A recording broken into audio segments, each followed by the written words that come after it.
We understand the burning desire for equal opportunity and good quality in education. We also understand gender equality is still a problem, and the environment needs our action. We realize that health is the most precious gem in life.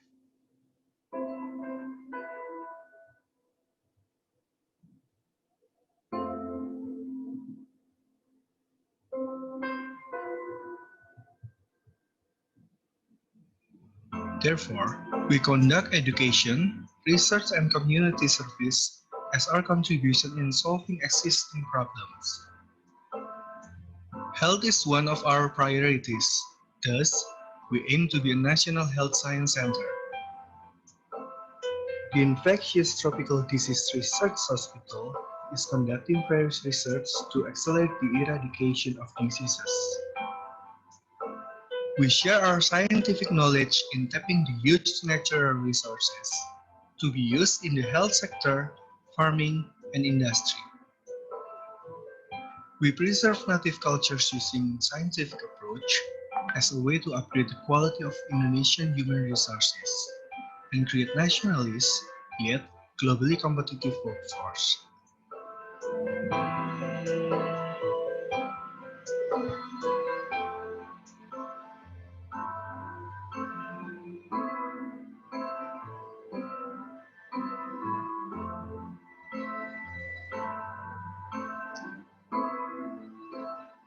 For the future of our generation, we work together with the government to eradicate poverty and give scholarship to improve equal opportunity in education.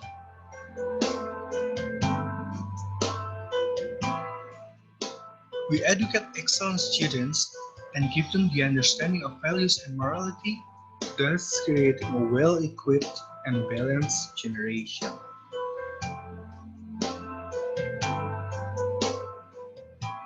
We understand that we should do more global networking and partnership to build our university reputation.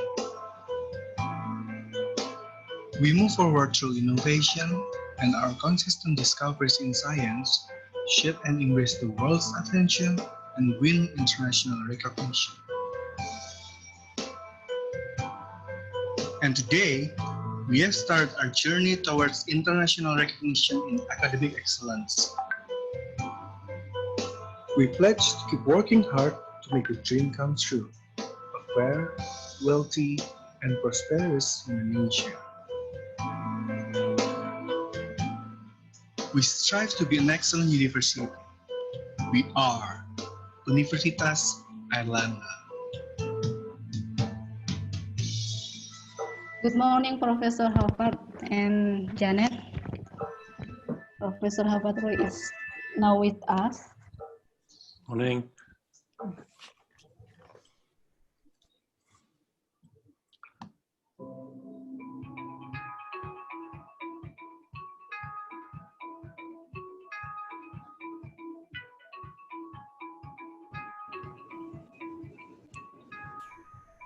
When you ask about Universitas Morning.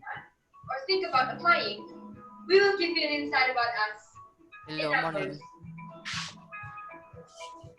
You can come to Surabaya, the second biggest city in Indonesia. Just an hour's flight from Jakarta, and find us selecting over 9,000 students each year.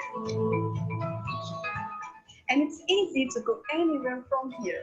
Only 40 minutes to international airport, 30 minutes to bus station, and 5 minutes to railway station. We select each individual carefully for our 14 faculties to learn with more than 38,000 other students from around the world each year.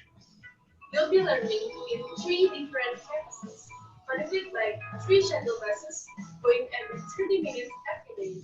No big deal.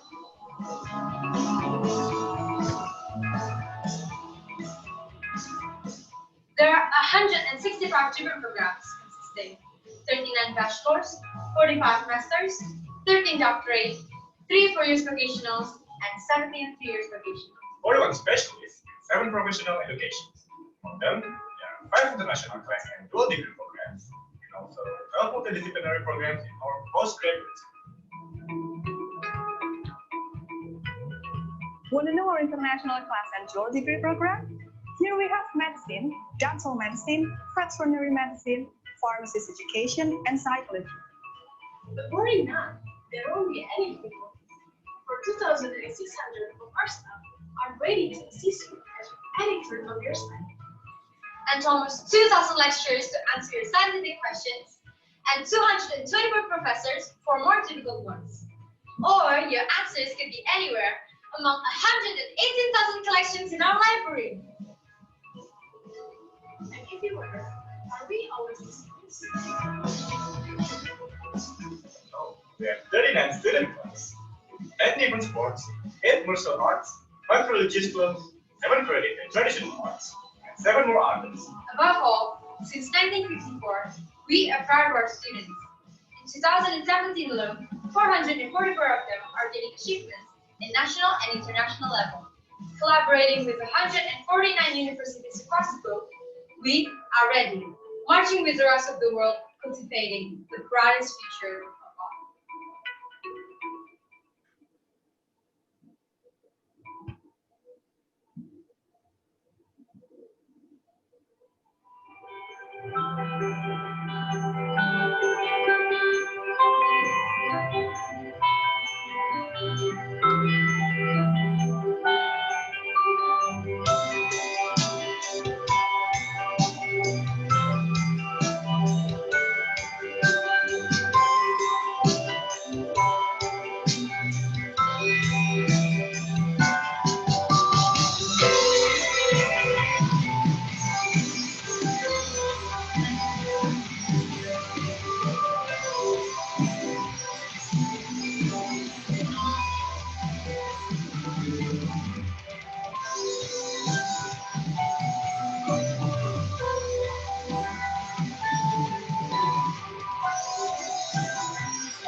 Okay, we are about to start the workshop.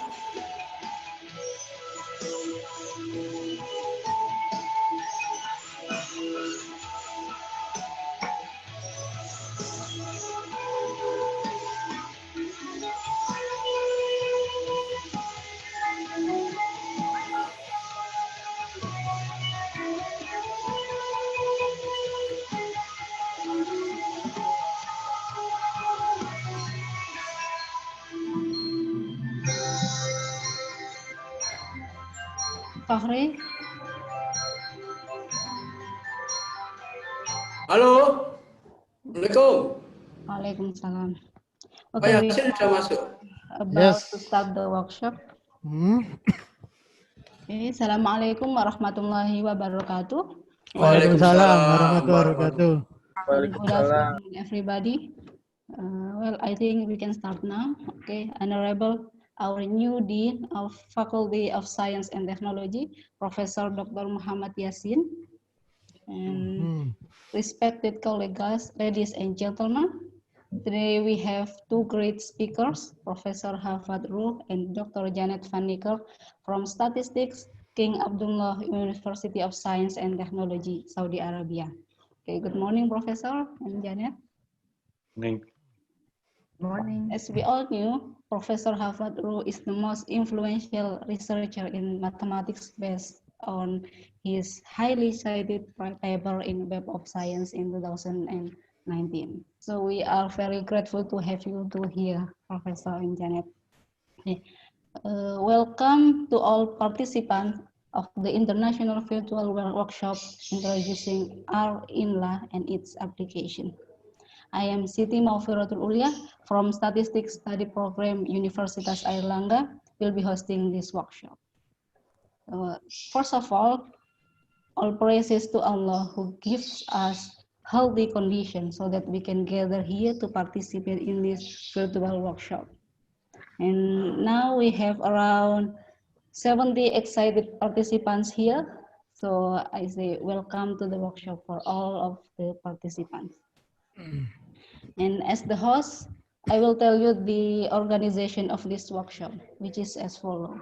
So now is the opening of the workshop, and then the next agenda is the opening speech of the Dean, from the Dean, and following by the singing of the national anthem Indonesia Raya. And after that, we come to our main agenda, which is the workshop. So now, for a brief moment, we would like to invite you to rise and sing Indonesia Raya as the national anthem. So the participants, please follow this.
Okay, thank you for all the participants. And the next agenda is the welcoming speech from the Dean of Faculty of Science and Technology.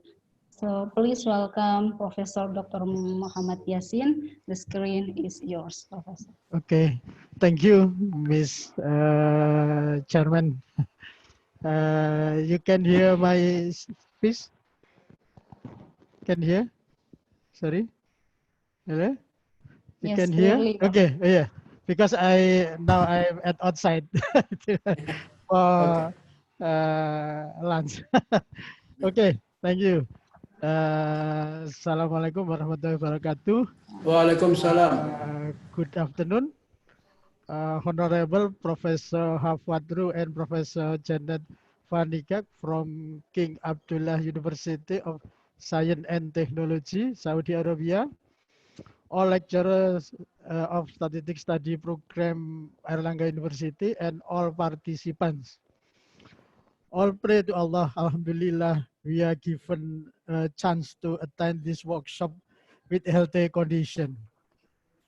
It is my great pleasure that I welcome the participant of the International Virtual Workshop Introduction R-INLA and its application. May you get the knowledge that can be applied to your research or work. At first, we intend to have an offline workshop here in Universitas Airlangga so that the speakers and participants can have an intimate communication at the workshop. Now we cannot arrange it because of the COVID-19 pandemic. However, we as the host of this workshop are making the best effort to facilitate the participant in this virtual workshop. I also send my apology to you if we cannot serve you well. Thank you, Prof. Ru and Prof. Janet, who have been preparing a lot of things for this workshop. It is great honor for us to have you here. I hope next year we can invite you again to come to Indonesia to have the following workshop, of course, after everything goes well. Finally, I would like to congratulate the organizing committee for their tremendous efforts in organizing the workshop. I pray to Allah Subhanahu wa Taala that the workshop will be a success. By reciting Basmalah Bismillahirrahmanirrahim, I open the International Virtual Workshop introducing R-INLA and its application. Thank you. Wassalamualaikum warahmatullahi wabarakatuh. Waalaikumsalam warahmatullahi Wabarakatuh. Thank you, Professor Yasin. And then You did. yeah, this our new No problem. Today is first day. okay, Professor. Congratulations again. Okay, and before we are going to the first session of the workshop, we will have around 10 minutes for participants to prepare the demonstration file in our studio. So now we will have a brief break to prepare the demonstration file. Okay, and we will start again at 1 p.m.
Assalamualaikum warahmatullahi wabarakatuh. Saya pertama-tama kita panjatkan syukur kepada Allah Subhanahu wa Ta'ala yang telah melimpahkan rahmat dan hidayah kepada kita semua. Kedua kalinya salam salawat tetap dimakan kepada Rasulullah Muhammad SAW, beserta keluarga serta dan para pengikutnya, mudah-mudahan kita tetap dalam jalan naungan yang diridhoinya. Amin. Prodi studi statistika ini di bawah naungan Departemen Matematika Fakultas Teknologi Unair. Berdirinya sejak 24 Februari tahun 2011 dengan SK Rektor nomor 93/H3/2021. Nah, kita patut bersyukur bahwa sudah banyak dari alumni kita yang berperan dan punya kontribusi dalam berbagai bidang. kita memang mengembangkan kurikulum yang berbasis pada ini biososek, ya, ilmu kegiatan, sosial dan ekonomi. Bahkan alhamdulillah perkembangannya itu sangat dasar sekali sekarang ini dengan banyaknya mahasiswa yang terlibat dalam penelitian dosen, bukan dalam prestasi lomba yang diikutinya cukup banyak sekali sehingga itu bisa meningkatkan ya prestasi dari prodi kita. Selain itu kegiatan nasional baik seminar nasional maupun itu sedang juga banyak dilakukan oleh mahasiswa. Mudah-mudahan dan kita menjadi maju ke depan dan alhamdulillah kita menjadi lebih berprestasi dan menjadikan lulusannya akan berguna di masyarakat. Demikian yang bisa saya sampaikan. Terima kasih. Assalamualaikum warahmatullahi wabarakatuh.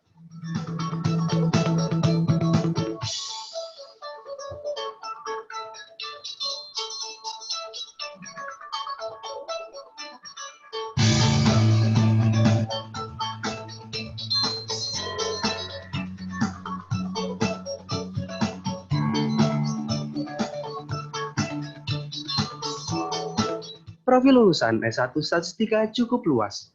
Ada 4 poin utama, yaitu akademisi, konsultan, entrepreneur, dan peneliti. Pada dasarnya, ilmu statistika sangat penting digunakan oleh setiap orang untuk melakukan suatu prediksi dan pengambilan keputusan dari suatu permasalahan dengan berdasarkan data dan fakta.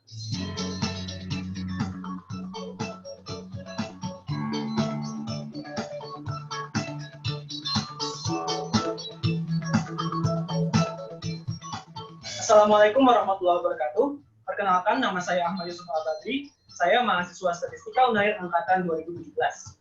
Saya bangga menjadi bagian dari Statistika Unair karena selama 3 tahun saya berstudi, saya mendapatkan banyak hal, mulai dari segi akademik maupun non-akademik. Dari segi akademik, saya mendapatkan banyak pembelajaran mengenai metode-metode statistika yang menjadi bekal tersendiri bagi mahasiswa untuk dunia kerja nantinya. Dosen-dosennya pun sangat ramah, humble, dan dapat memberikan pembelajaran yang efektif bagi mahasiswanya. Sehingga kami merasa nyaman, termotivasi, dan makin semangat untuk menuntut ilmu di kampus. Selain itu, dosen-dosen kami pun sangat suportif dengan kegiatan akademik luar kampus, seperti perlombaan yang mengikuti analisis data, infografis, LKTI, dan juga kegiatan-kegiatan lainnya, seperti conference dan riset-riset ilmiah yang terkolaborasi dengan kegiatan dosen. Maka dari itu, tak heran jika teman-teman mahasiswa banyak yang menjuarai perlombaan-perlombaan tersebut dan dapat mengharumkan nama Statistika Unair di kancah nasional hingga internasional melalui conference maupun riset-riset yang telah tembus indeks Scopus. Dari segi non-akademik, banyak kegiatan-kegiatan kemahasiswaan yang dapat melatih soft skill teman-teman mahasiswa Statistika Unair. Kegiatan-kegiatan tersebut dinaungi oleh organisasi mahasiswa, yaitu Himpunan Mahasiswa Statistika Universitas Airlangga, yang disingkat Himasta Unair. Kegiatan-kegiatan yang ada di dalamnya meliputi pengembangan minat bakat, baik akademik maupun non-akademik, keorganisasian, pengabdian masyarakat, kegiatan bersama alumni, dan juga kegiatan-kegiatan kebersamaan lainnya untuk menciptakan solidaritas antar mahasiswa Statistika Universitas Airlangga. Himasta 1, Glory Himasta. Terima kasih. Assalamualaikum warahmatullahi wabarakatuh.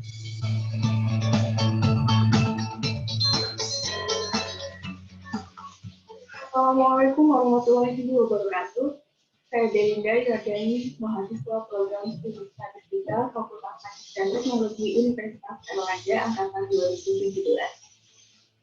Menapaki 3 tahun perjalanan saya berproses di Universitas Airlangga, alhamdulillah terdapat 5 prestasi yang berhasil saya raih. Beberapa di antaranya adalah menjadi juara 1 dalam Haavard Mathematics Challenge Festival Mathematics Modeling Competition yang diselenggarakan di Institut Teknologi Bandung tahun 2018, menjadi juara 4 dalam Malaysia City Mind Competition 2019 yang diselenggarakan di Universitas Teknologi Mata, kemudian menjadi mahasiswa berprestasi utama Fakultas Sains dan Teknologi 2019, serta menjadi top 5 mahasiswa berprestasi Universitas Airlangga 2020. Alhamdulillah juga baru-baru ini menjadi juara kedua dalam lomba karantina teori sertifikat 9 di Universitas Mulawak. Pencapaian-pencapaian tersebut tentunya tidak terlepas dari peran Bapak Ibu dosen serta rekan-rekan mahasiswa di lingkungan program studi statistika khusus dan Universitas Airlangga. Kedisiplinan yang senantiasa diajarkan, kemudian motivasi dan dukungan yang tidak pernah berhenti mengalir memacu kami untuk terus berkarya, memberikan inovasi dan gagasan terbaik untuk terus serta membantu menyelesaikan permasalahan negeri ini dan negeri. Terima kasih. Wassalamualaikum warahmatullahi wabarakatuh.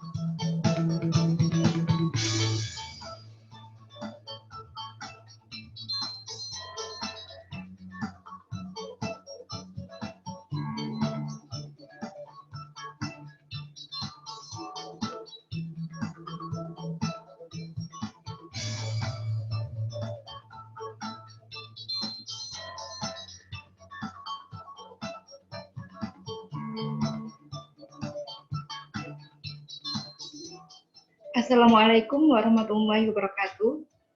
Saya Umi Tri Ruhana. Saya alumni Statistika Universitas Airlangga angkatan 2012.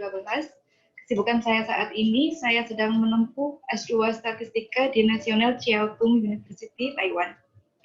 Mengapa saya mengambil statistika? Karena saya melihat prospek ke depan bahwa jurusan statistika merupakan jurusan yang sangat bagus, dan ahli ekonom Google mengatakan bahwa the sexiest job of the 21st century is a data scientist.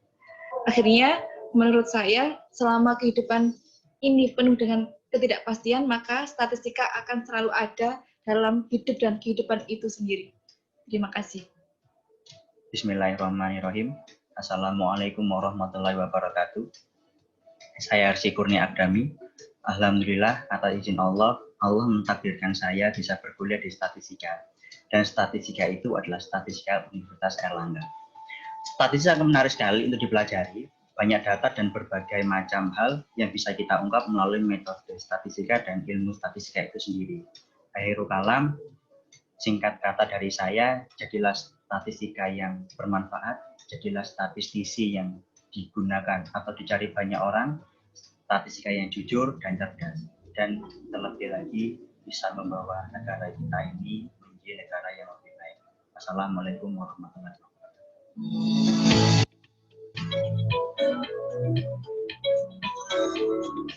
Prodi Statistika Universitas Airlangga, from zero, become one by data.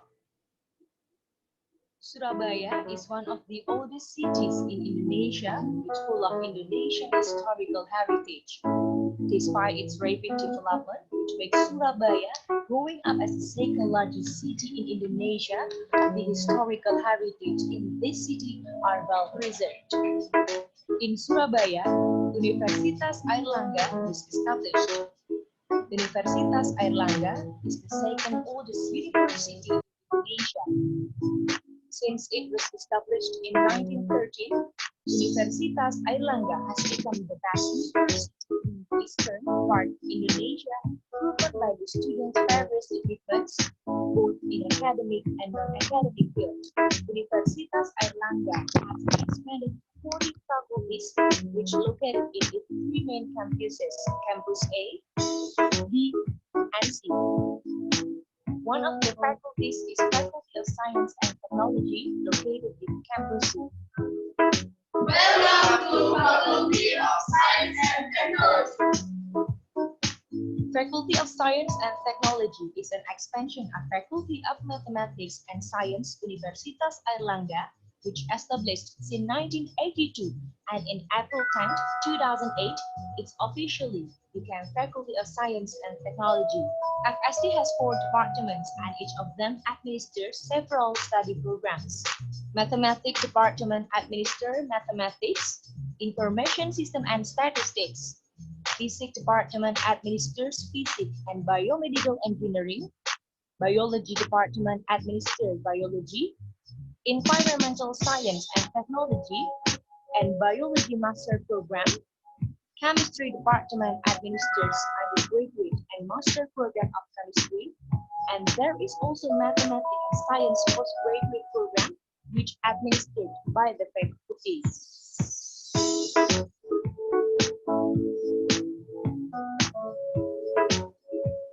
I'm so proud to be part of FST.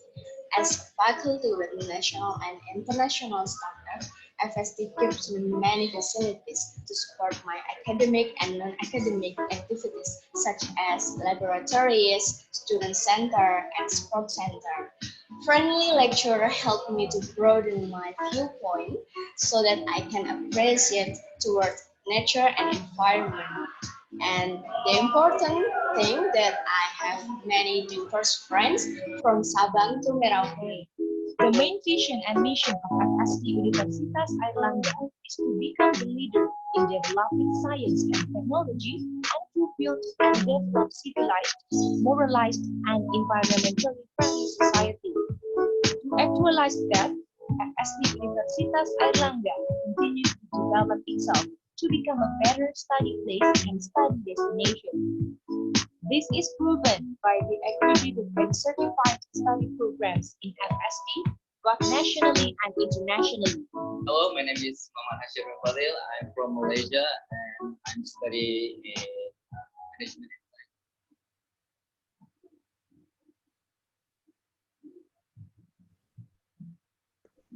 Okay, I think all participants are almost ready, maybe. Now I will read the biography of our speaker for you all. Let me share my screen. Yeah, so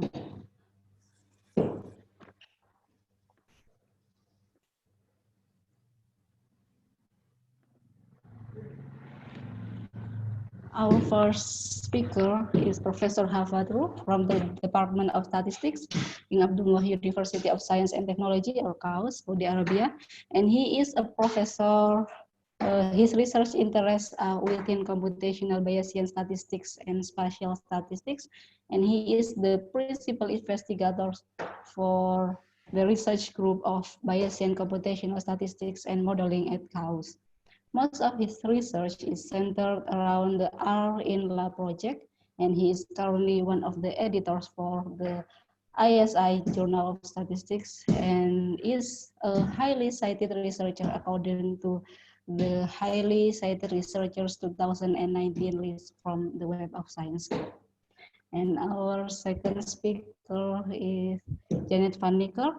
She is from South Africa and now she is a postdoctoral student, postdoctoral fellow in the Department of Statistics under the supervision of Professor Haavard, and she finished her Bachelor of Science in Actuarial and Financial Mathematics from University of Pretoria, South Africa, and then got Master of Science and PhD in Mathematical Statistics, also from University of Pretoria.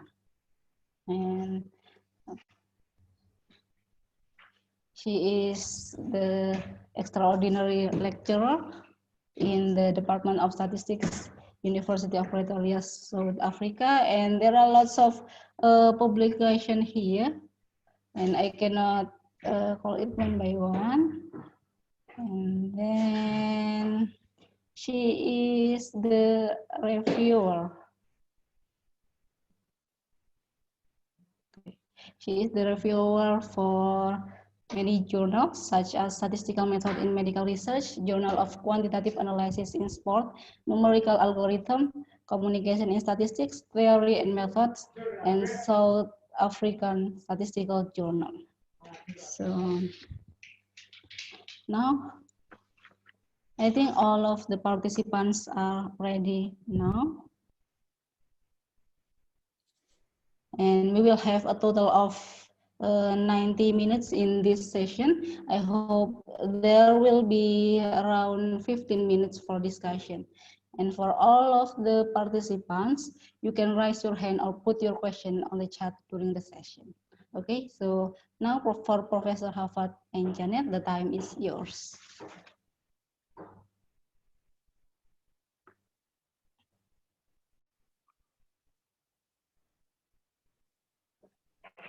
Okay. Thank you so much, and welcome to this meeting. You hear me well? Thank you so much. Yes, Professor. So, Janet, me are very happy to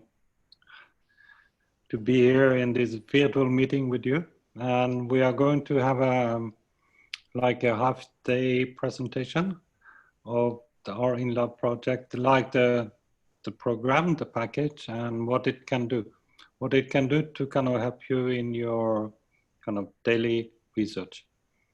Okay, so the plan of today is to have like these 2 sessions, and then we'll have a summary and a wrap up and discuss how to kind of how we can kind of proceed from where we are now. What kind of material is there? What kind of web resources are available? What kind of books are available for free online, where you can get help, where you can go, and all these kind of things. Okay. So the first, what we do now is that Janet will go through some examples, doing the code and showing you how this could be done. So this will be a very interactive session. So I hope yeah, the code is available online. So if you want to kind of do the code alongside of Janet, there should be an opportunity to do that. Okay, so Janet, please. Thank you very much, and thank you for inviting us. We are very happy to do this. So I'm not sure if this is correct, but Sulamat Sori, I guess. So yeah, so this will be very much interactive. So I know we will have time for questions at the end and sort of discussion.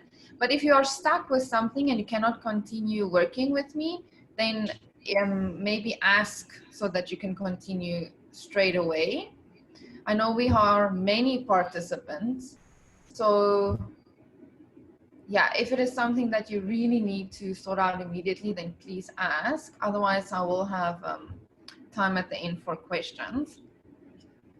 So what I will try to do is there are so many things you can do with INLA. We will need a whole year to do everything we can do. So I will just show you some of the things using examples and like how to use it, how do you get the marginals, how do you get the model, how do you get the predictions, and these type of things. Okay, so I will share my screen.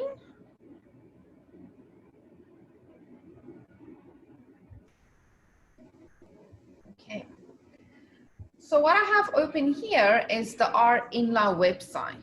So you can see over here the address, it's very simple. And this website has so many resources. If you want to learn more about INLA, or if you have a question, you can see here is a Google group. So if you work with INLA and it gives you some error or you're unsure about how to use it for a specific model, then you can just put your question here, and like Haavard himself and some others, me also sometimes, we reply to you to help you solve your question. Okay, so that's a very good thing to know about. Also, another thing, the frequently asked questions. This is most of the questions that people have usually can be found in here. This is also very helpful. So the website itself is very helpful if you want to know anything about R-INLA.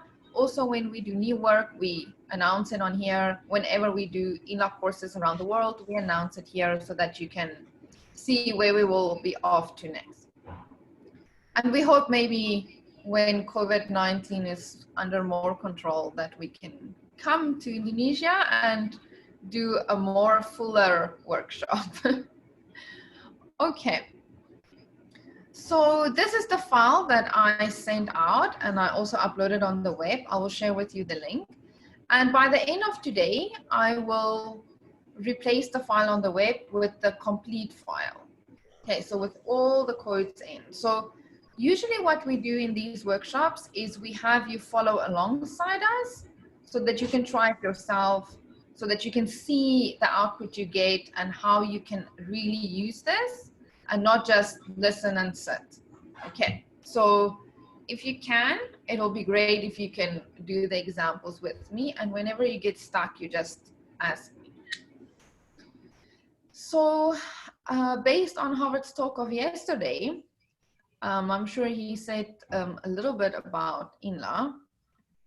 Let me just note this quickly so I can have the PDF. So INLA, it's a computational framework to perform Bayesian analysis and Bayesian inference. So it is basically a methodology to get posterior estimates, to get the posterior marginal distributions, to get all these inferential things that you need from a statistical model. Now, most people usually know MCMC. I'm sure many of you also know when you think about Bayes, you immediately think MCMC.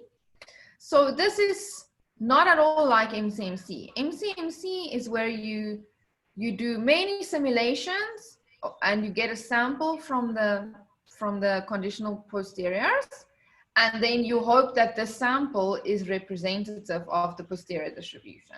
You have to check if the chains converge, if the autocorrelation is high. I'm sure you know these type of things. So INLA does not do that. INLA is not based on sampling. Okay, so it's completely different.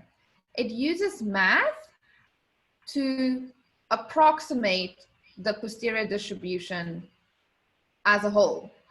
So we are not drawing samples, many different samples, and we need to check convergence and these things. This is not what INLA does.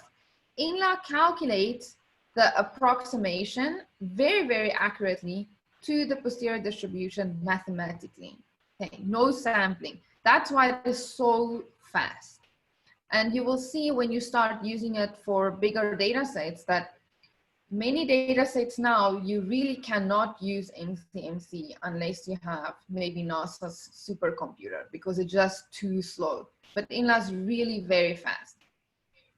So the only thing that you really have to make sure before you use INLA is that the statistical model you want to use is a latent Gaussian model. Okay, now this sounds very intriguing, but it's just a fancy name, like I said there, for a hierarchical Bayesian model, which is of the following form. So we have some data Y. So this is our data. We have some likelihood. And the incredible thing with INLA is you can have many different likelihoods. It is not like LME where it has to be Gaussian. Or this type of package, it's only for Poisson regression. This type of package, it's for beta regression. This type, no, with INLA, you can do all likelihoods. Well, not exactly all, but most that you can think of. So any likelihood, any model for the data, you can fit here. Then we have this mu. So this is the mean of the response variable. Or for instance, for binary data or for binomial data, this can be the probability of a success. So there is some property of the data model that we want to model using covariates and random effects. This is what you see here. So how it is formulated in INLA is this eta is called the linear predictor. Okay, this is just an additive function of fixed effects and random effects. Okay, so it's a mixed model. So if you think about mixed models versus non-mixed models and these things, in INLA you can have fixed effects and random effects or only fixed or whatever. Okay, so it is a mixed model. And then each likelihood has a specific link function, which, you know, like if you have, like we will do Poisson regression, so we know the link function is exponential. If we do binary regression, it can be probit, for instance. Okay, so that's why we have, the linear predictor goes through the link function, and this is how it's connected to the data. Okay, now the crucial assumption is here in blue.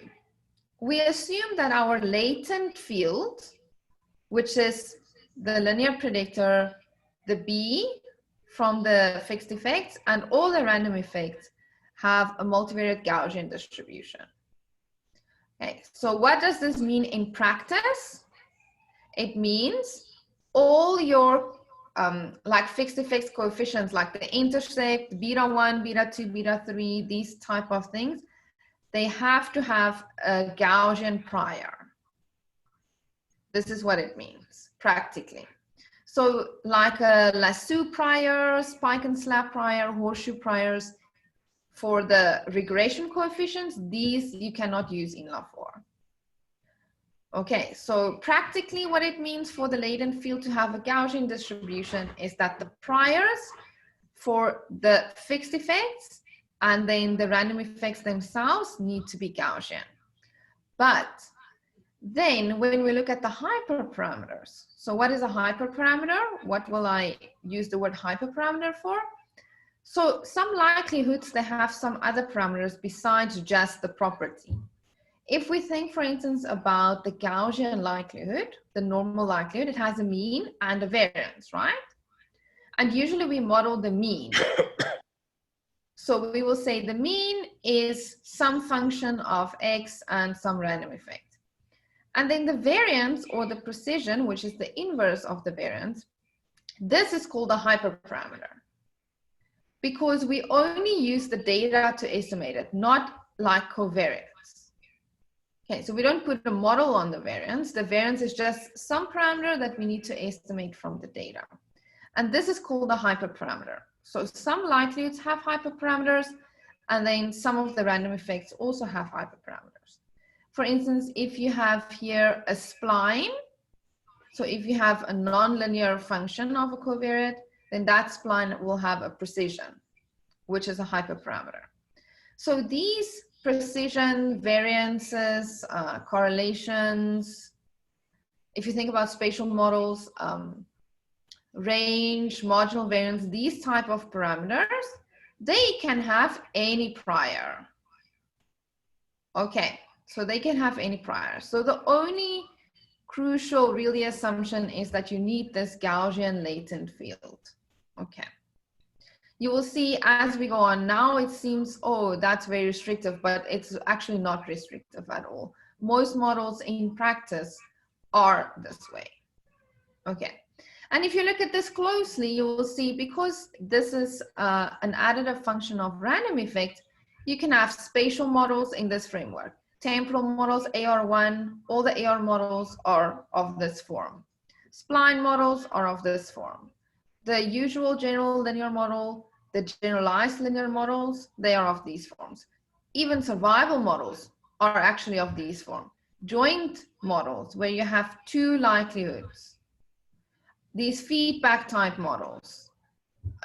In spatial analysis, you can have co-regionalization models, where you have multiple likelihoods. These are all of this form. Okay, so we can do many, many, many things with R-INLA. And I hope through these three examples that you will see how many things we can do. Okay, so that is all the theory I have. So now we will dive straight into R. Like I said, if you have any question that stops you from continuing, please just raise the question, because probably if you have the question, many others will also have this question. So someone needs to be brave enough to ask it. Okay, so first example.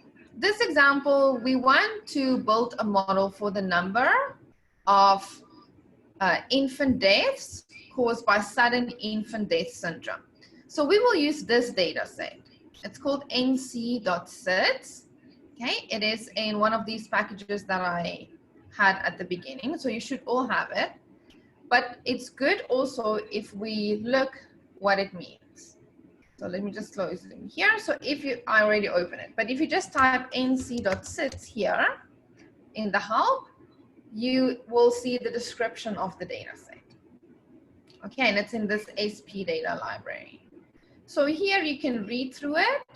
You can see all the things it contains. It has like a spatial polygons ID, the county ID, many different things. Our response variable is this. So this is the number of deaths caused by sudden infant death syndrome. And then we have some covariates there. And here we have the sources for the data. Okay, so we're going to use this data set.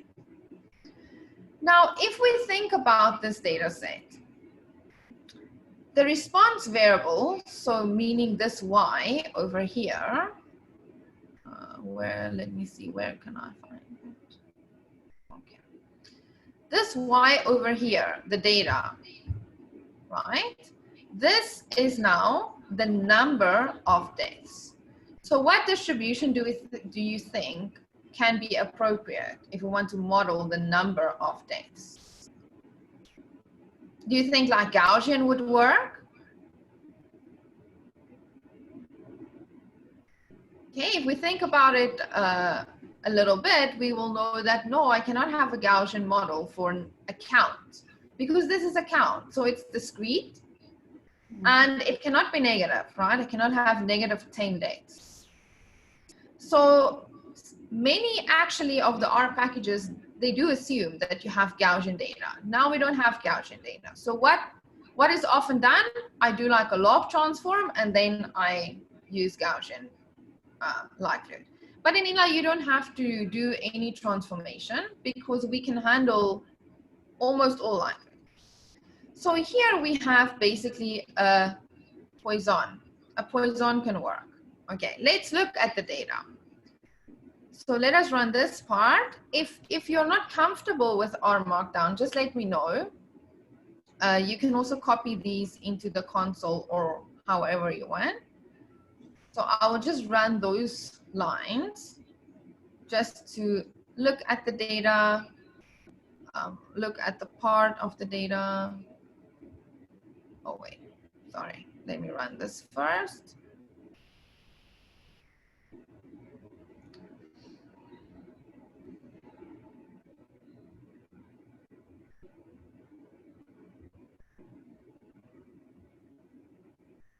Okay, and then we will do that part. Okay, so this is just the top bit of the data, just to see how it looks. So you will see that North Carolina, which this data set is based on, it has many different counties.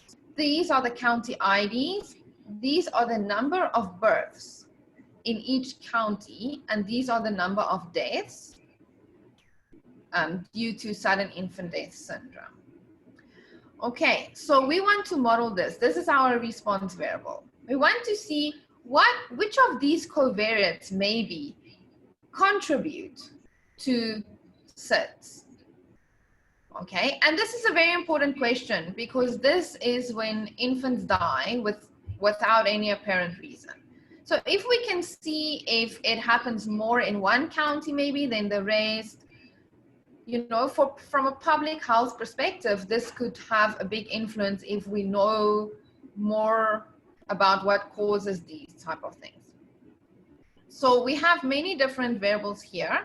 One thing to note from this data set is that it has 2 time periods. So we have 74 here.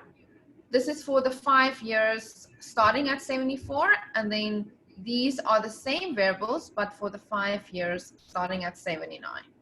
Okay, so for now, we will just use 74. We're not going to use the second period. Okay.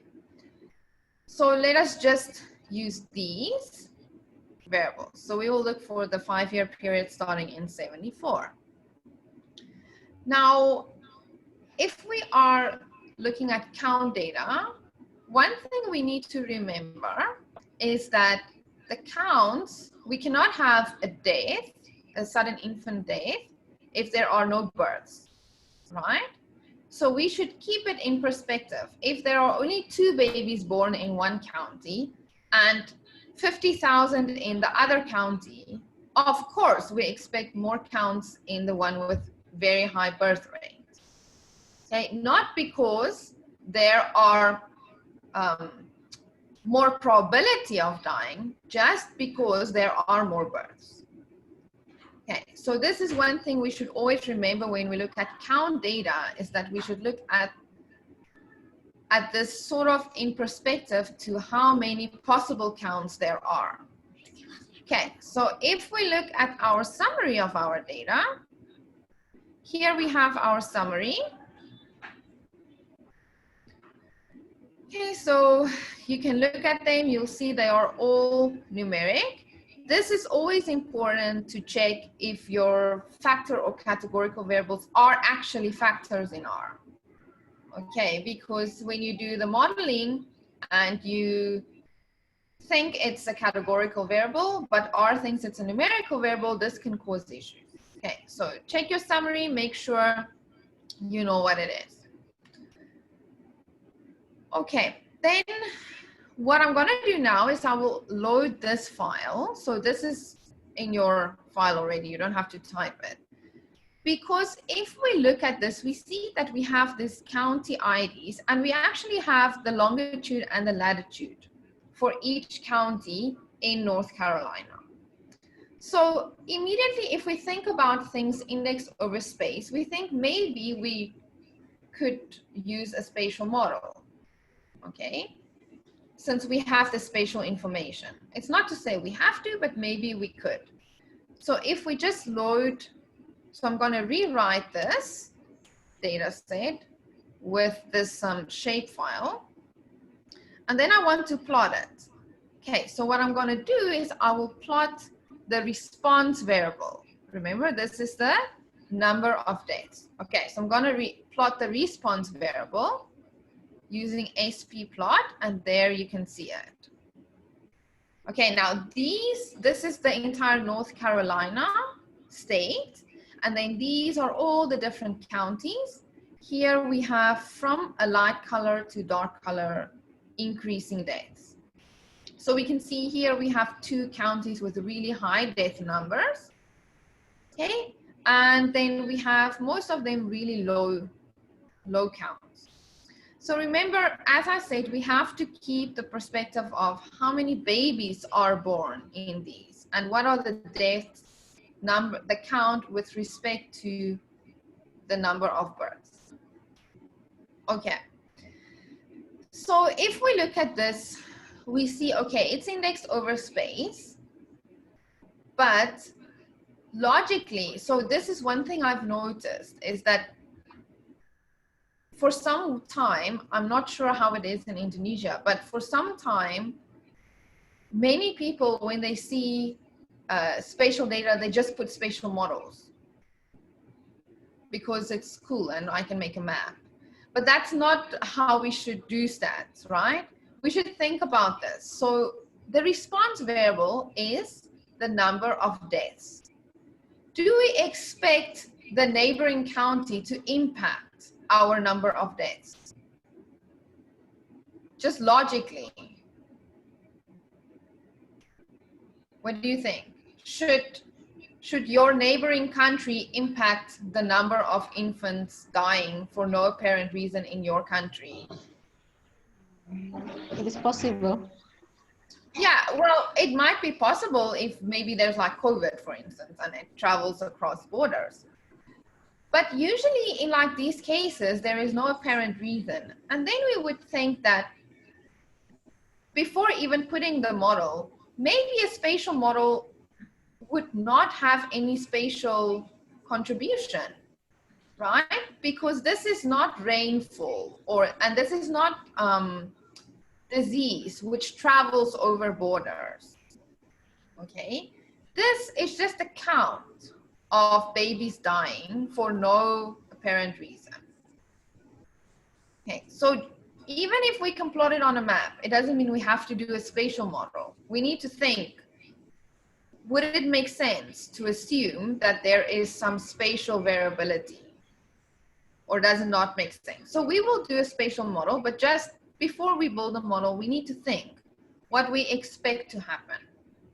Okay, because we can just run many models, but if we don't beforehand think about the model, we will not know what we are doing or what we are supposed to expect on this. Okay, Now the next thing we need to do, okay, so I will add some comments here. And then this file, which I'm busy completing, I will upload this file again on the web so that you can get the complete one also and use it with yours. The next thing we need to do is we need to take into account these number of births in each county. Okay, because like we said before, if we are counting something with a specific property, this count is influenced by the total number of things that could have this property. Okay, so this is often where an offset is used. Have you heard of like an offset variable? So we sort of standardize, we use some sort of standardization to say what we expect from each county if the intensity is the same for all counties, and then we model the data around that value. So we will say this is what we expected to happen in county 1.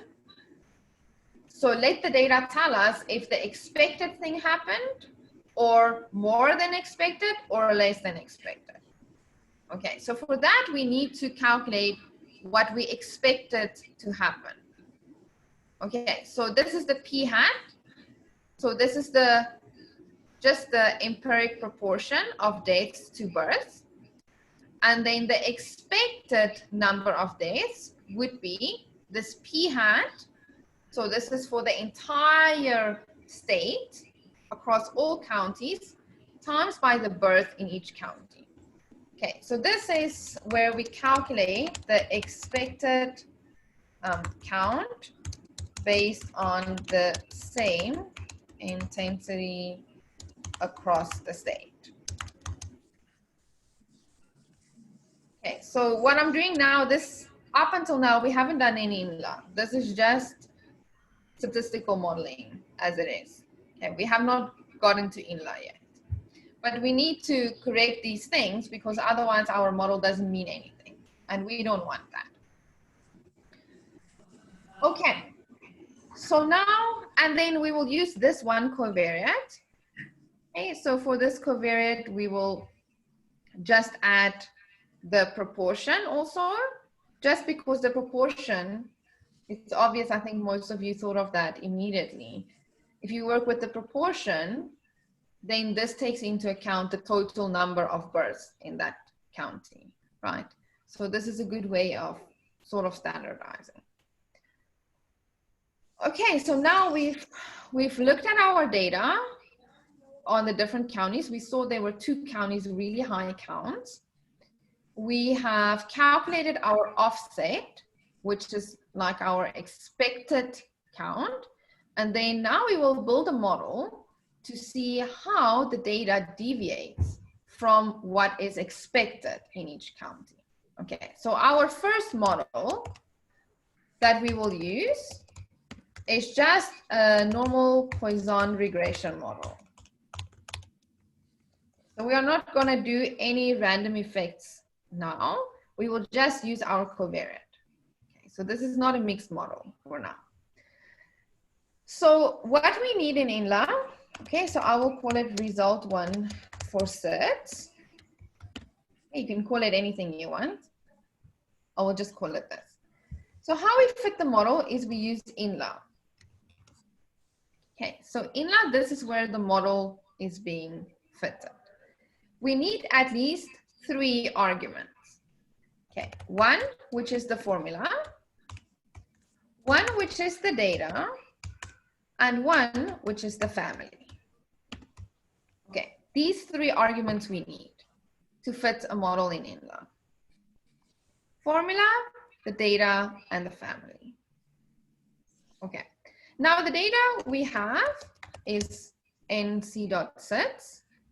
Okay, and we added these new variables there. You will see the new variable for the expected count per county is E74. And the proportion for our covariate is called NWP hat 74. Okay, so we have everything we need in this data set. Then we need a formula and we need a family. Now this family, this is your data distribution. Okay, so our response variable is the count, the number of deaths. So we will use Poisson. So then you just specify Poisson. How do we know what families there are? Okay, so for that, maybe here we can add in the beginning what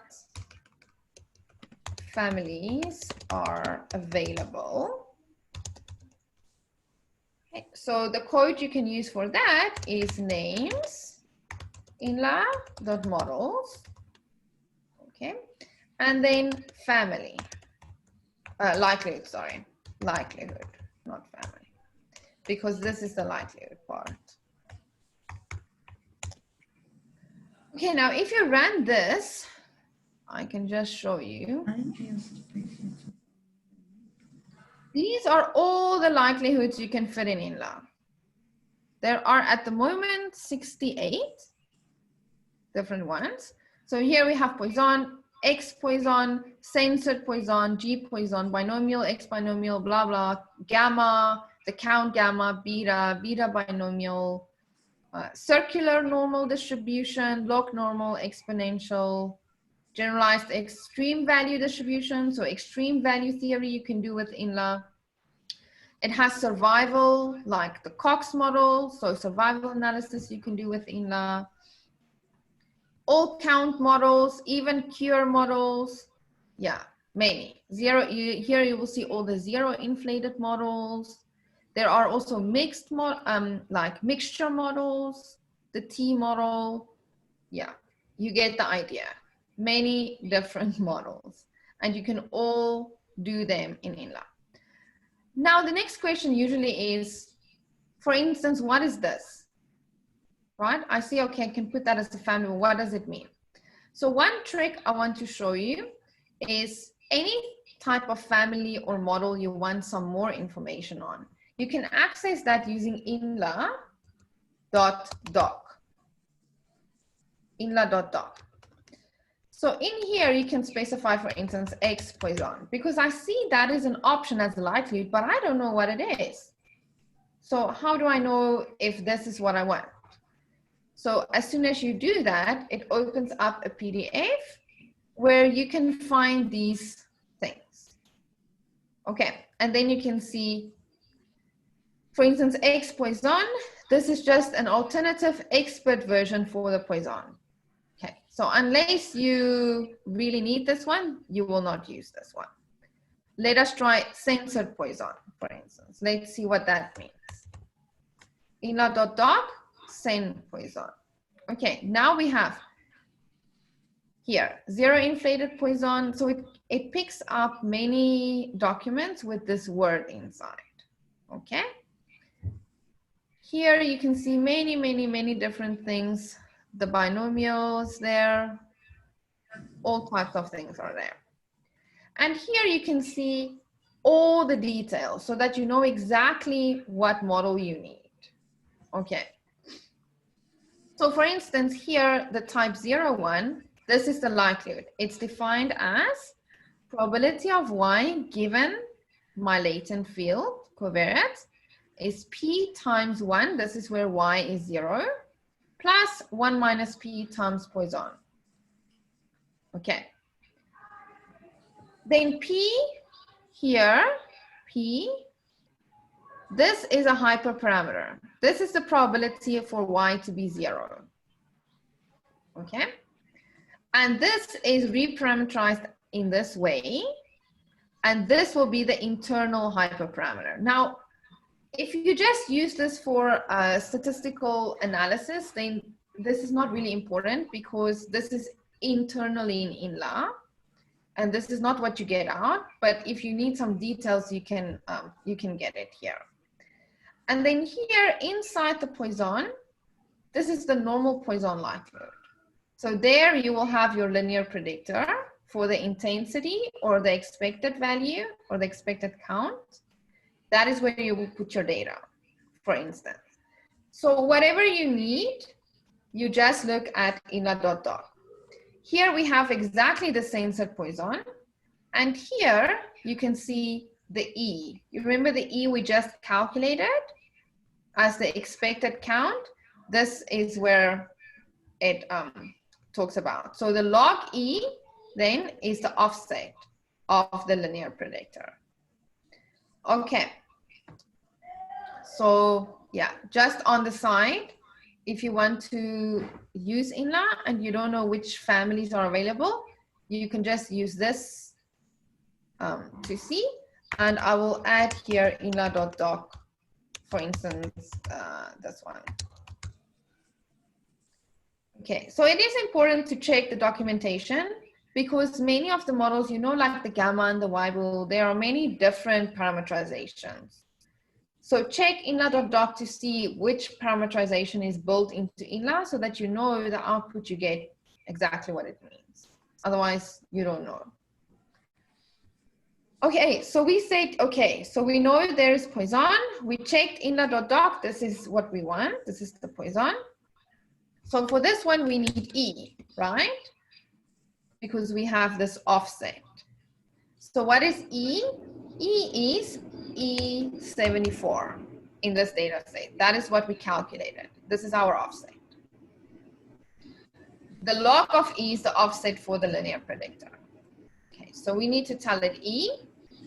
And this E comes because of having Poisson. You don't have to have the E, but in our case, we need to have the E because statistically, building the model without the E would not make sense because there are different counts of birds in the countries. Okay, now we get to the formula. So you can define the formula outside of the INLA call or inside the INLA call. It doesn't matter. So the formula is very much the same like LME package. So you put the response. So in our case, it is SID 74. And then we put this tilde thingy to say we will put the covariates on the other side. Okay, so this is the response, the Y. And here we will put the linear predictor. Okay, so the link function is built into here. Okay, so we are not giving the link function here. We are just giving the linear predictor. So what we said we want is we want to use this only this one covariate. Okay, that is what we will use, this one covariate. For now, okay. And if I do it like this, it is including an intercept. If I do not want an intercept, so I want to make the intercept 0, I will just put -1 plus. Okay, this is very common in most R coding. So if I want an intercept, I just leave that part and an intercept is automatically added. Okay, and then I can run this part. So let's just add those things also.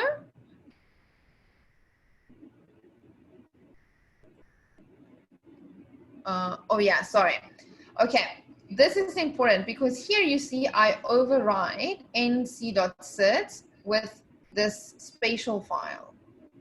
So over here you see nc.sit is a spatial polygons data frame. So for INLA we have to say as.data.frame just to convert it into a normal data frame, not a spatial data frame. Okay. So just keep that in mind. But you see, if you get an error, it's very easy to see what it is. Immediately you can see, okay, something is wrong because I don't have a data frame. Okay. So now the INLA call is working and it's done.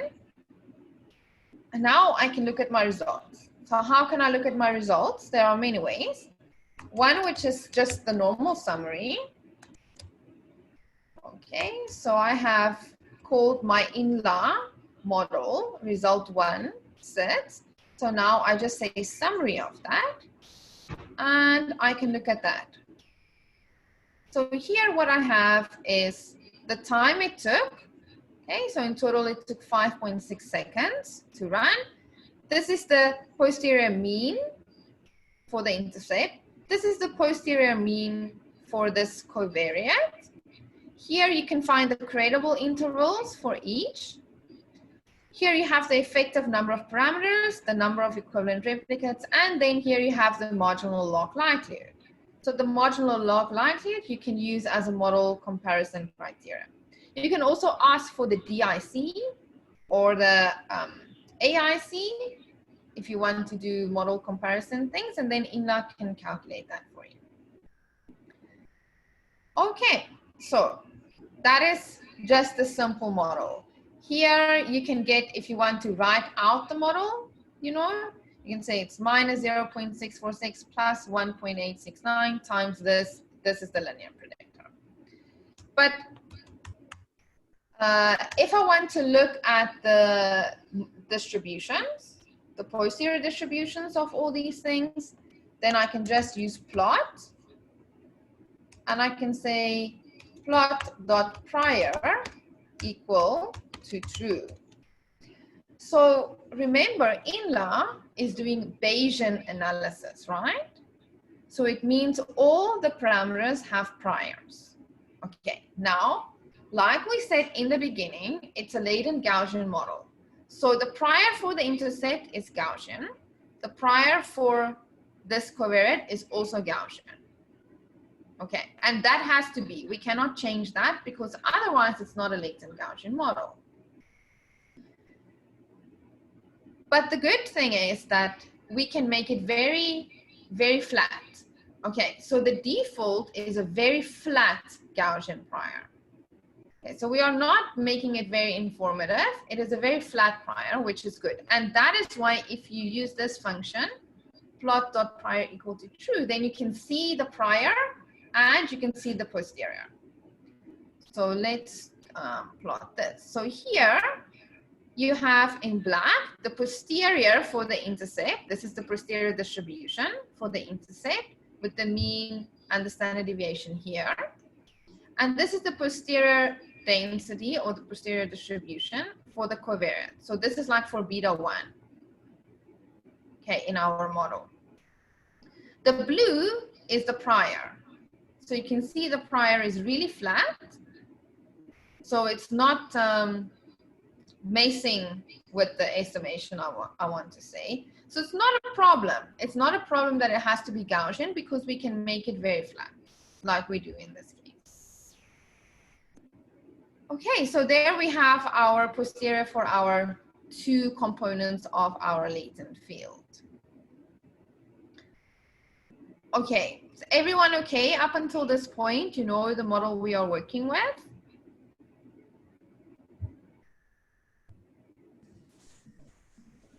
If you are not, please tell me. I can write it out.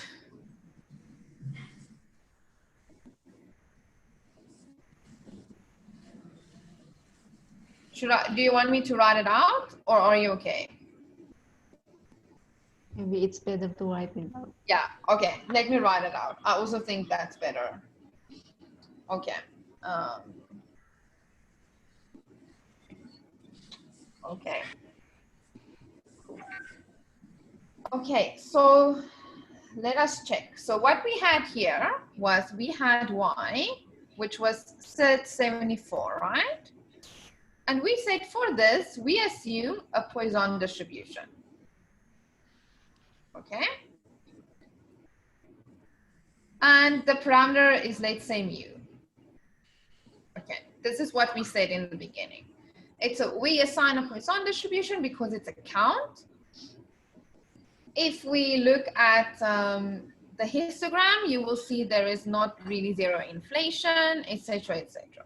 Okay, so remember this choice.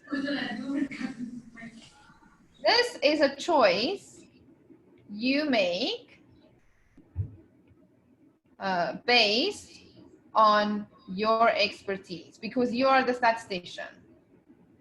So you know what model is appropriate for your data. Okay, this is not an INLA thing. This is a you using your expertise type thing.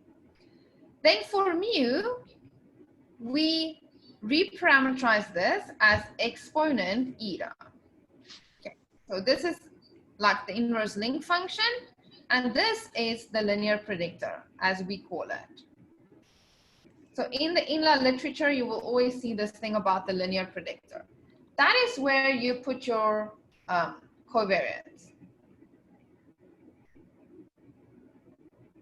Okay, and random effects and all these type of things. So in this model, currently, the first model we have run, we said we have an intersect and we use this variable. Yeah. So this is our model at the moment. This was our first model. Okay. And if the result we got was minus 0.646 plus 1.869 times this variable. So this is our model. Is this more clear?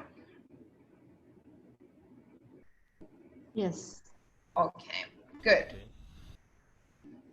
So now we can think of maybe a second model for this data set, because we used now this one covariate, okay, but we still have the counties, right?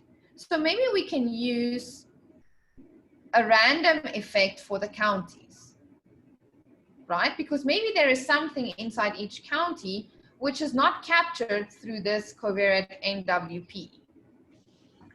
So maybe we can add an IID effect. So this means each county still, we assume they are independent, okay, independent IID, but there is something inside each county which we have not yet captured through this NWP covariate. So we will add this effect for each county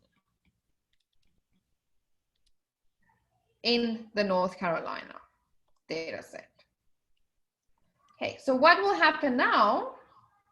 Let me do this in blue.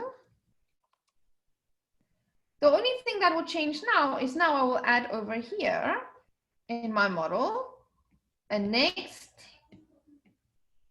term, which is called, let's say, U.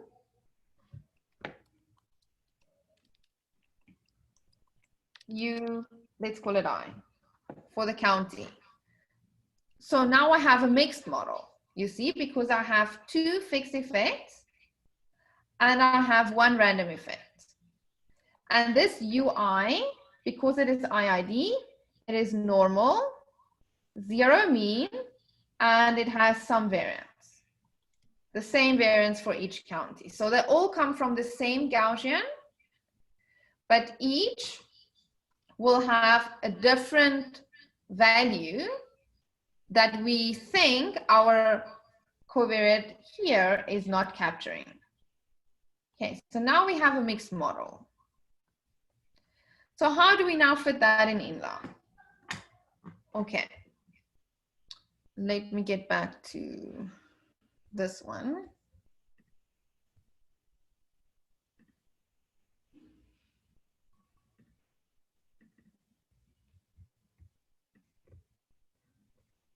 Okay. I see there were some issues with the plotting. Let me check. Did you manage to sort it out?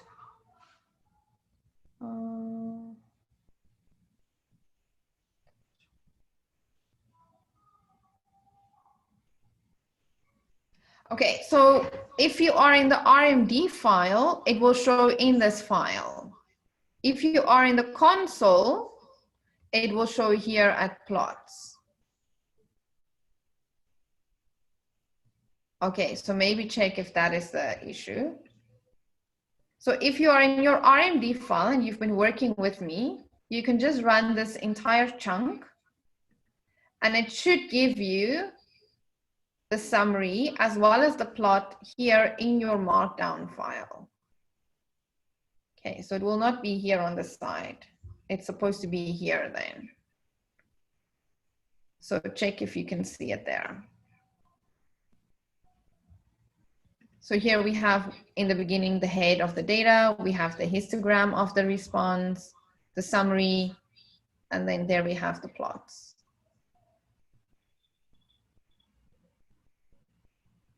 Okay, if the plot is not showing, that's not a big issue for now. We can continue, and then in our break, we can try sort that out. Okay, because the plot is not crucial. It's just nice to see.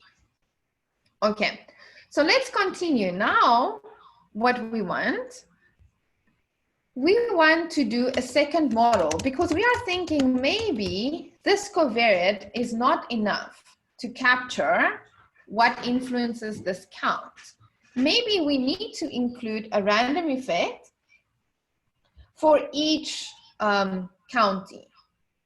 Okay, so the pretty amazing thing, I think this is super amazing. So this is like a Poisson regression with over dispersion, sort of, if you've heard of that. Because now we have a mixed model for the linear predictor.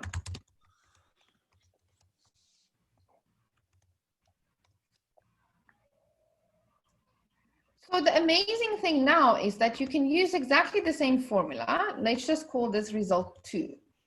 Okay.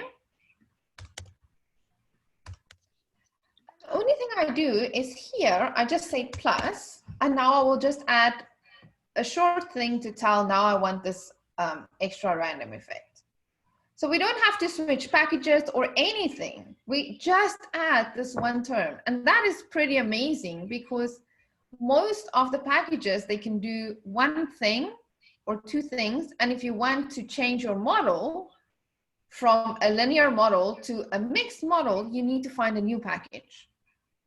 Or if you want to change your family, let's say now I don't want to use Poisson, I think it should be 0 inflated Poisson. I don't have to find a new package. I just type here 0 inflated Poisson and INLA can do that.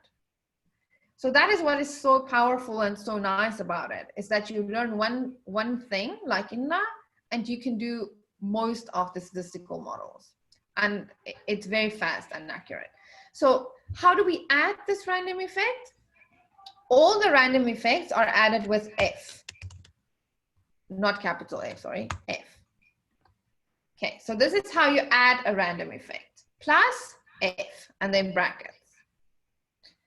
Okay, now the first thing we need to add is sort of the index number.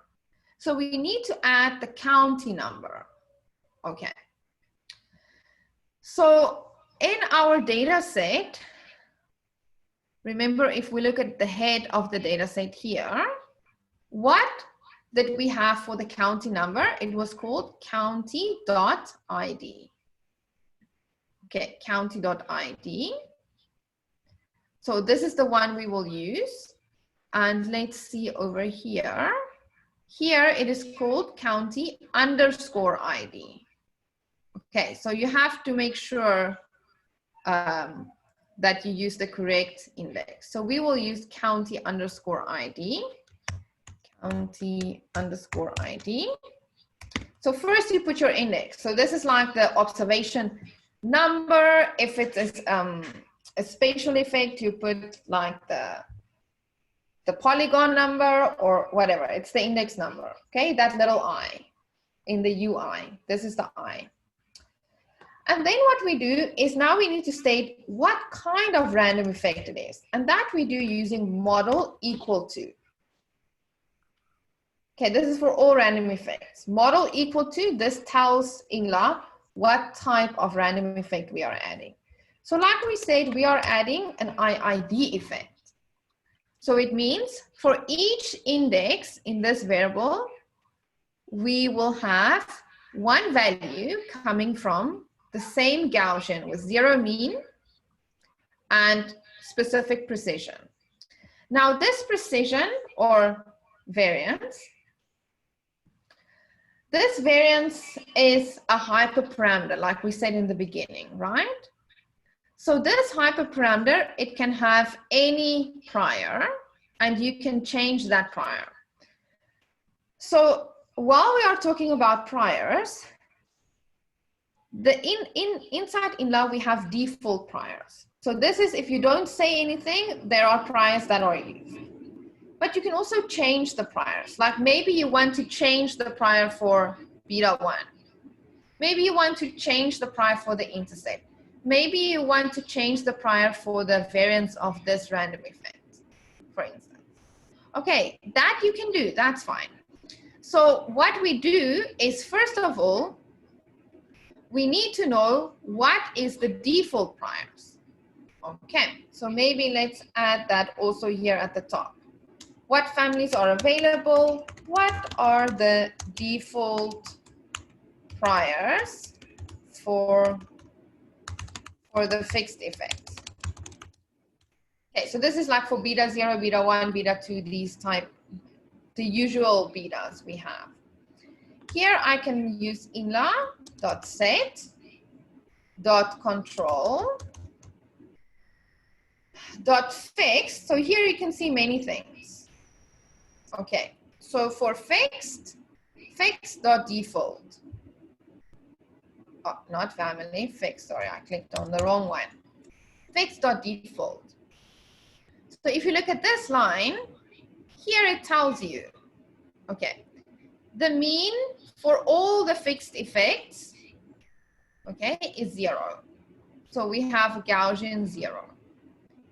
The precision for all the fixed effects are 0.001.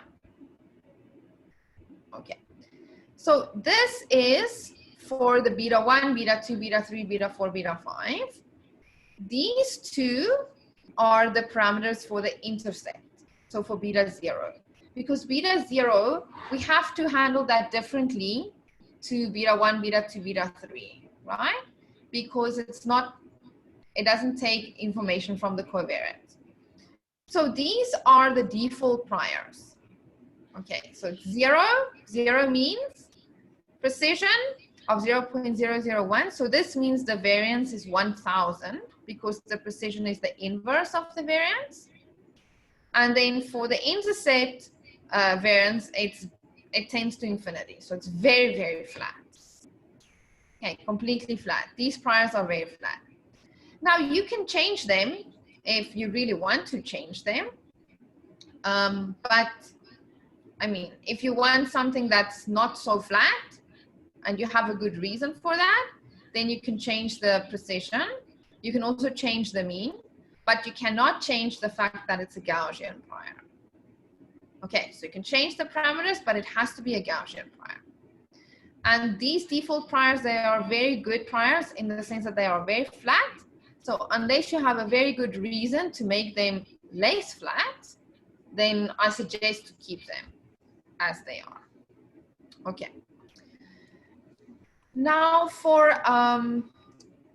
this one, we are busy with this model. As I said here, this UI is a Gaussian random effect with 0 mean and variance sigma squared. So this sigma squared also needs a prior. Okay. Now, I don't know at all what most of you are working in, if it's Bayesian or non-Bayesian or what it is. But for a long time, people have used, for variance parameters, they have used the inverse gamma prior. Have you heard of this? Some of you maybe? Yes. So, yeah, so for a long time, people have used this, but this is a terrible prior to use, actually. And there is a good paper from end of 2016, beginning of 2017 in statistical science, where Haavard and some other authors, they worked on what is called penalizing complexity priors.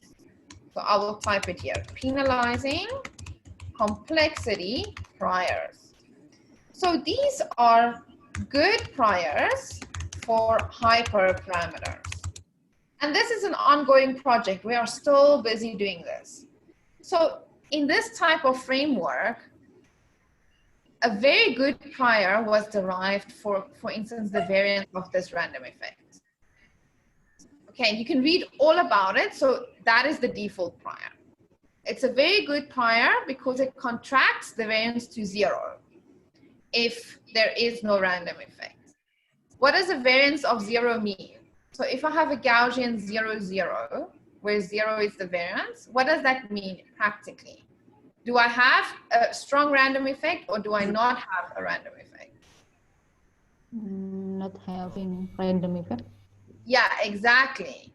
And this is what you actually want, because if you build a model and you include a random effect, but the data doesn't need it, you want the model to tell you this data does not need the random effect, right?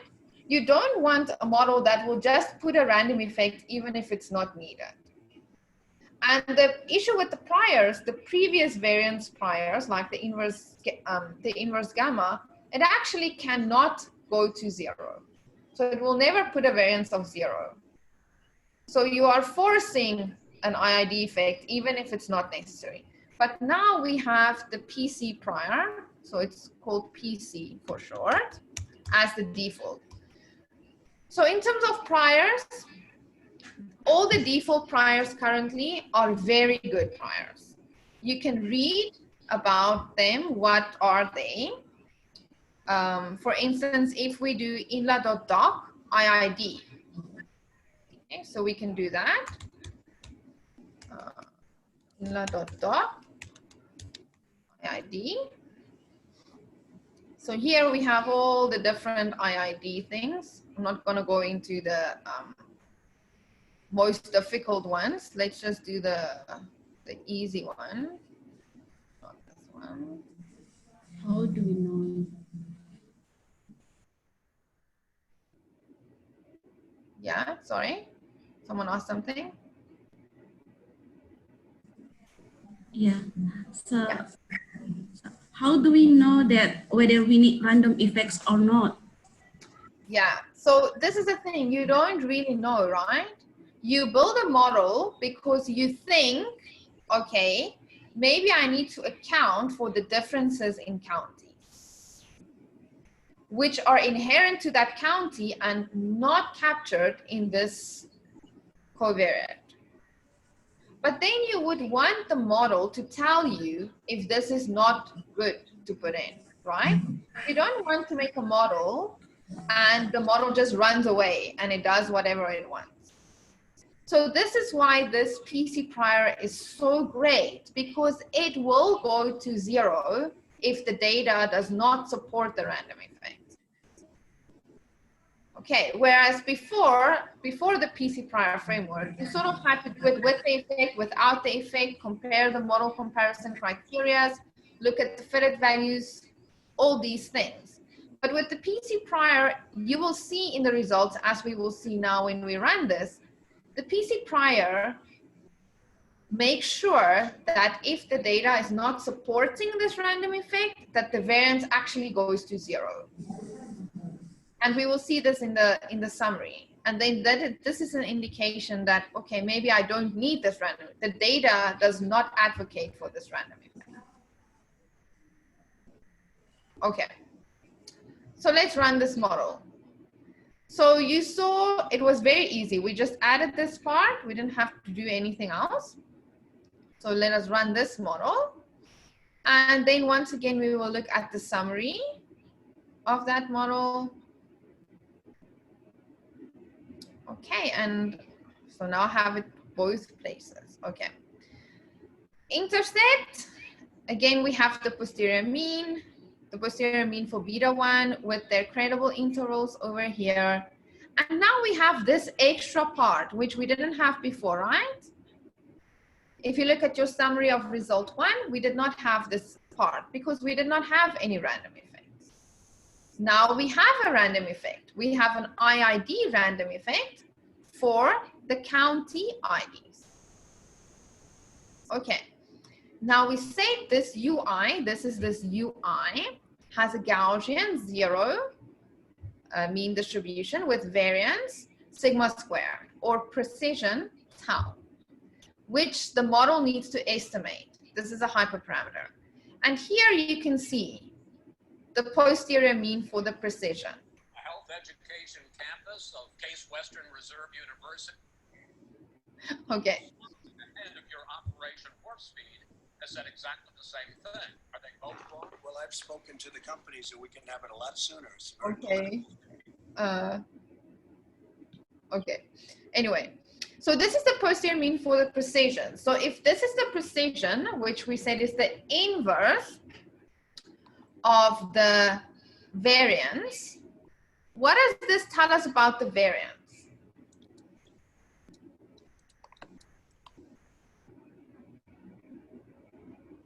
Is it going close to zero or not? Like, is it small variance or large variance? It's large. So this is very large precision, yes. So if we take the inverse, we get very small. Small variance. Small variance. So what does a small variance mean for random effect? It means the values that are estimated are all varying very likely around zero, but all of them are really close to zero. Right? So it means this extra UI that we are adding into our linear predictor is close to zero. It doesn't have a large variance. So this can tell us that maybe we don't need this random effect. Maybe there is not something in each county that we are not capturing. Okay, because this precision is very high, so it means the variance is really low. And remember, the mean is fixed at zero. So small variance means all of them very close to zero. So in terms of this, yeah, this model is not better than this model, than model 1. But now we can ask a second question, because this is indexed in space. So remember, it's very important here to remember something. This second model is not a spatial model, right? It's not a spatial model. Even though we had a random effect for each county, it's not spatial because we did not fit a spatial field where counties influence each other. Okay. For this model, the counties are still independent. But since we have this on a spatial platform, we could think about using a spatial random effect. So maybe the counties individually, this random effect does not contribute anything to the model. But maybe if I put a spatial model and I use neighboring countries, or not countries, counties, neighboring counties, right, to influence my county, maybe this could be a sensible random effect. Okay, so now we're going to change. We need to change from, first we had a Poisson regression model. Then we had an over-dispersed Poisson regression model. Now we want to do a spatial Poisson regression model. Okay, now usually this is quite big steps to take. Usually it's not easy to just quickly rerun this model from a Poisson regression to a spatial Poisson regression, or to an over-dispersed Poisson regression, for instance. But with R-INLA, it's just very easy. So let's do a third model for this data set. So now we are going to do a spatial Poisson model.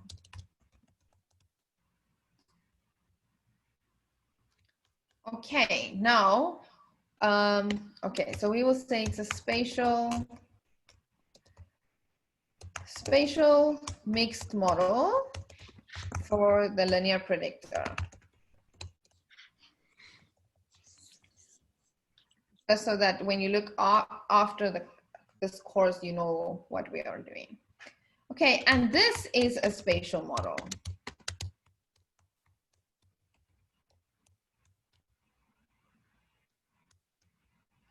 Okay, now we need to think, okay, what kind of spatial models can I fit? Not what can R-INLA fit, what do I think I need to fit? Okay, since we have values indexed by county, right? So let's just plot this again quickly. So this is our response. So we have a response per county, okay? So they are not continuously indexed over space. They are aggregated into counties, right? We have the count for the whole county, not per each coordinate, just for the whole county. So what types of spatial models can we use for this type of lattice? Because this is a irregular lattice type data. So have you heard of, for instance, the BSAC model or the BYM model? Yes. Yeah, exactly. So these type of models we use to build a spatial field onto this irregular lattice type data, because this is lattice data, irregular because it's not a regular grid, it's like different shapes and different sizes for the count. Okay, so we can do a BY model or we can do a BSAC model. So if you don't know if that is an INLA, then or how it is parameterized, again, we do INLA.doc. Let's look at BSAC. Okay, so here you see some screens popping up. We have something what we call BSAC proper, and we have something called BSAC proper 2, and then we have something just called BSAC. So these things are a little bit technical in terms of explaining, but the BSAC model called BSAC, this is the usual BSAC model. Then we have what we call BSAC proper. So this is a proper version in terms of we have this D that is extra here, which is not in the BSAC model. So the BSAC model says the random effect for county I given the random effects for the other counties are, or the mean of that is a weighted average of the neighbors' random effects, and the variance is 1 over tau. Okay, 1 over tau. So tau again is this precision parameter, 1 over tau. And then I weight it with the number of neighbors. Okay, so maybe it's time we go back to writing this down, just so that we know where we are now. Okay, so remember our model 1 was eta. We had beta 0 plus beta 1 times this covariate. And then for model 2, we said we will add UI, where UI is normal 0 sigma squared. So this was an IID model. Okay. Now we are saying, okay, in model 3, we will not use that one. Let us just call it VI for now. We are going to add another random effect, but this random effect has a different structure. It is not IID. If we, for instance, want to use the BSAC model, we will say VI given VJ, where I and J are unequal, okay, has a normal distribution. So you see it's the same. We still have a Gaussian random effect, but now the mean is a weighted average of the neighbors' random effect. So this I tilde j, this means neighbors. Okay, the neighbors of county I. We will talk now about what is neighbors. How do we define that? And then the variance is 1 over tau, but we weight it with the number of neighbors. Okay. So this is, for instance, the BSAC. And this is the improper BSAC. Okay, it's improper because it's intrinsic. If you want to not make it intrinsic, then you just need to add this D.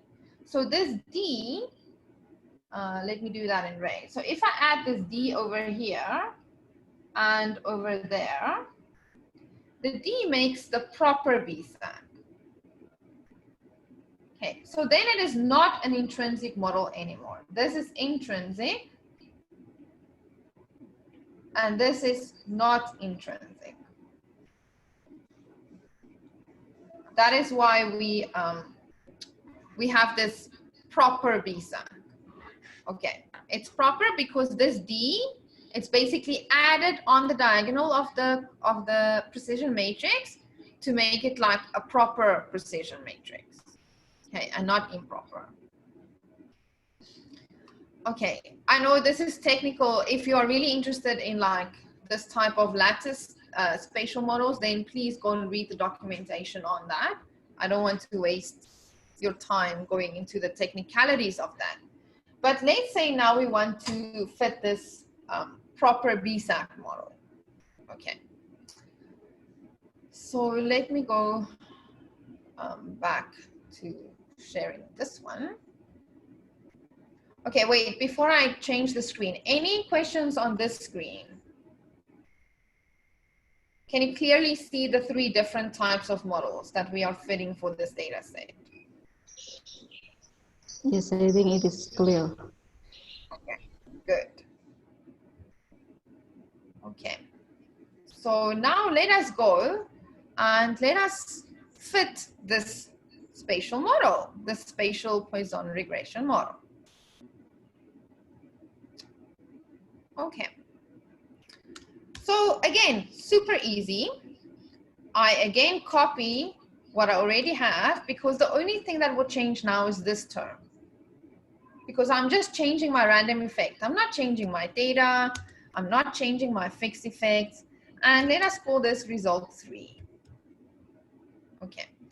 But now this is a spatial model. So if I change this to BSAC proper, I need to give some more information, because one of the pieces of information I need to give is who are the neighbors.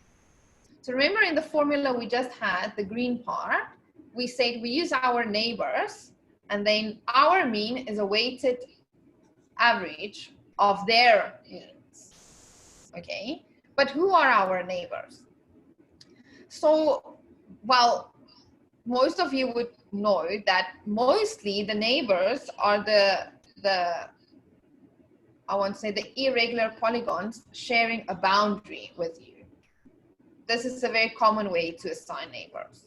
So in whichever way you want to assign neighbors, that is fine. Because for INLA, you need to give the graph. Okay, so you need to give the graph. So here we will say graph equal to something. We need to give it a graph object. How do we get the graph? Okay.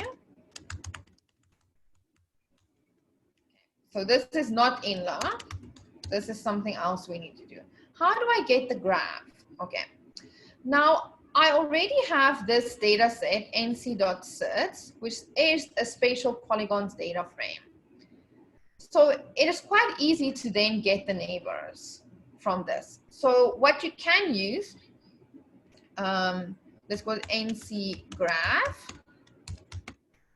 So what I like to use is poly to nb.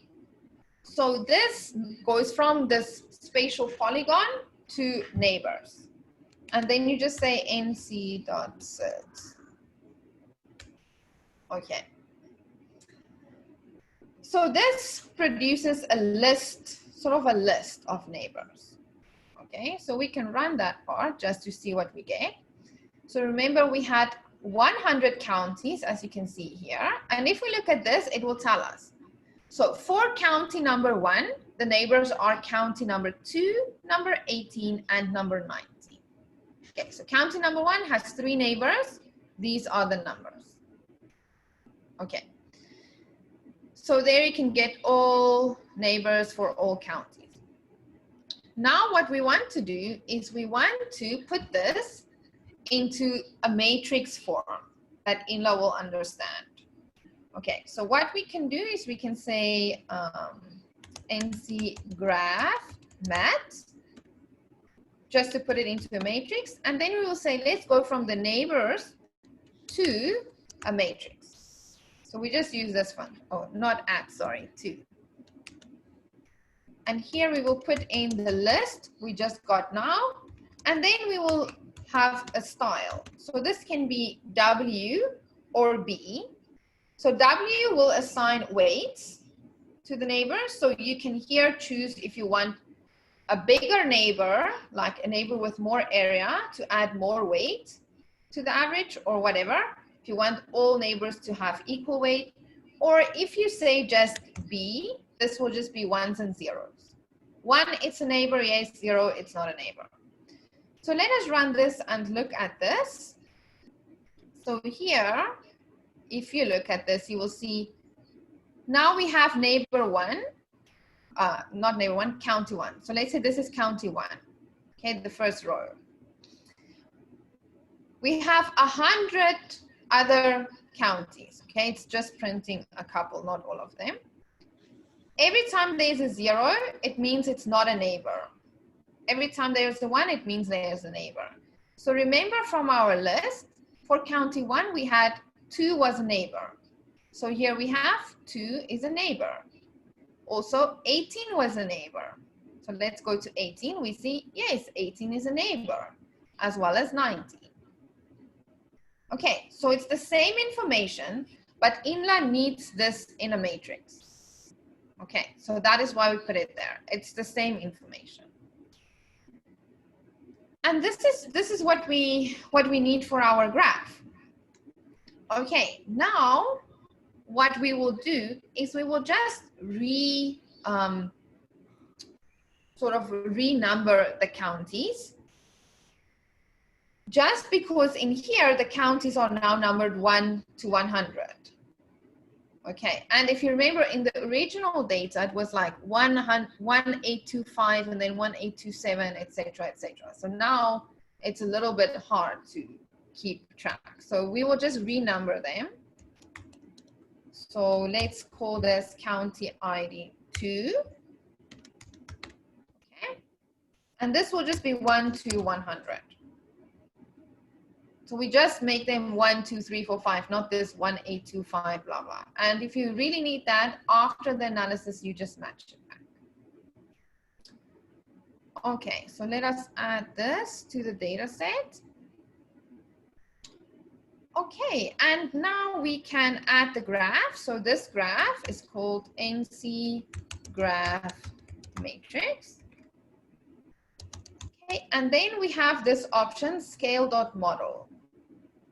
Okay, now scale.model, if you use BSAC or BYM, okay, or like random walk 1, random walk 2, which we will do next, then scale.model will scale the model so that the generalized variance is 1.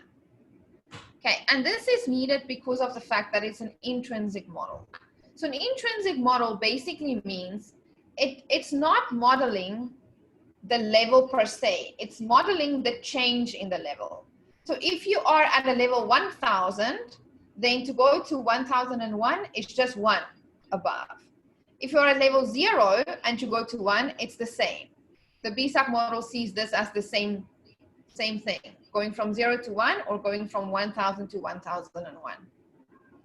So if we want to compare different models, like if we want to compare a BSAC and a BYM, but the one is fitted at level 1000 and the other one is fitted at 0, we cannot compare these things. Okay, but if we use scale model equal to true, both of them are pinned down somewhere so that their generalized variance is 1. Okay, so this is very important to remember, that you need to scale these intrinsic models, because otherwise the model interpretation is very crazy, because you cannot compare two intrinsic models at all. You need to pin them down to the same place. Okay. So if you have only BSAC, you need to say scale.model equal to true. Okay. I will just add it here so that you remember.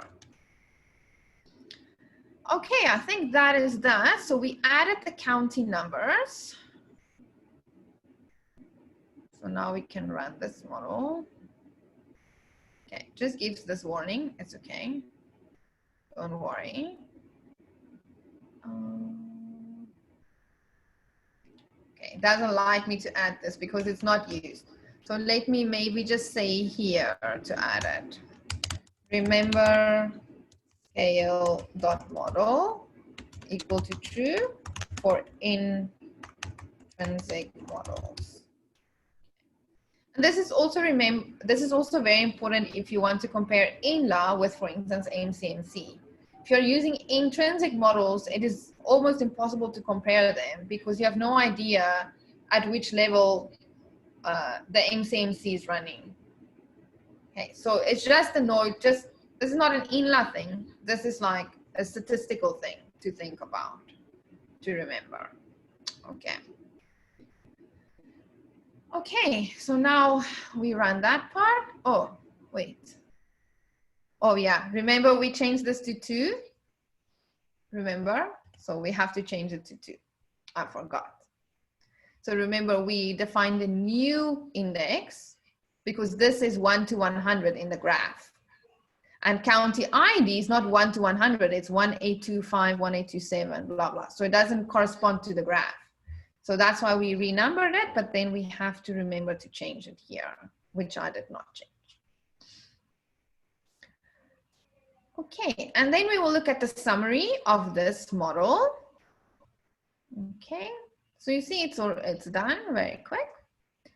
Okay, now we have again the same. So you will see all the time, the fixed effects, they didn't change much. You know, if you think about model 1 and 2, they did not change that much. Okay, and then now we have another type of random effect. So before it said IID model, right? Now it says the proper version of the ICAR model. So this is not the usual ICAR model because this is the non-intrinsic ICAR model. Okay, so it's the ICAR, but it's not intrinsic anymore. And we used this index. Okay, now if we look here, we have 2 hyperparameters for this BSAC ICAR model. One is the variance parameter, as you usually have in the BSAC model, right?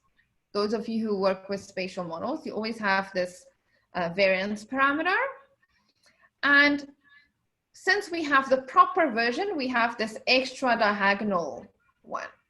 If you want to know really what this means, you have to look at the inla.doc document. So here in the inla.doc, you see we have 2 parameters, the tau and the d. Okay, so this d, which comes in here to make it proper, this is the diagonal one in the INLA summary. And then this tau is the precision one here. So this is the tau and this is the d. Okay, and if you want to look at what priors they have, all these things are in these documents. You can look at them. Okay. So once again, if we look at this as a precision, okay, the mode, and there are the credible intervals, all of them. If you take the inverse of this, you'll get like 0.12 something maybe, or 0.13, 0.14 as the variance. So this is still a very small variance, right? So you might think, okay, maybe I don't need a spatial BSAC ICAR model here, but at least it's a little bit better than the IID model, right? So remember the IID model, it said there is no independent pieces of information, but maybe here I need it. Okay, then the last thing for this example, sorry, I think we are already over our break time. So I just want to finish this example and then we will do the break. Is that okay, CT? Yes, that's okay. Okay, thank you. Okay, so let us do a plot of all these results.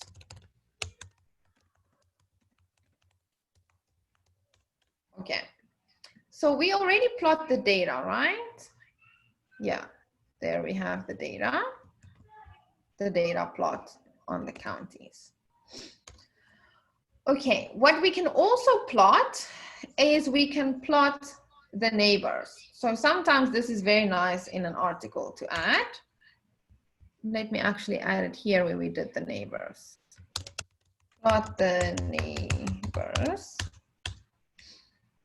Okay, so we will plot this nc.sit And let's say we want gray borders. You can make it any color you want, of course. Okay, so it gives us just this outline of the counties.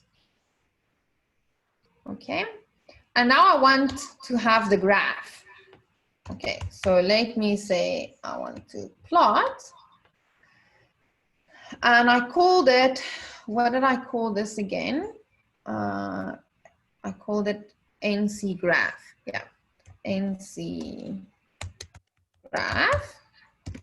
So I want to do that. The coordinates we get from nc.sits. Okay, I want to add it to this gray graph. And let's make the color, I don't know, blue. Blue will work, I guess. Okay, so what happens if I use this plot? Oh, wait.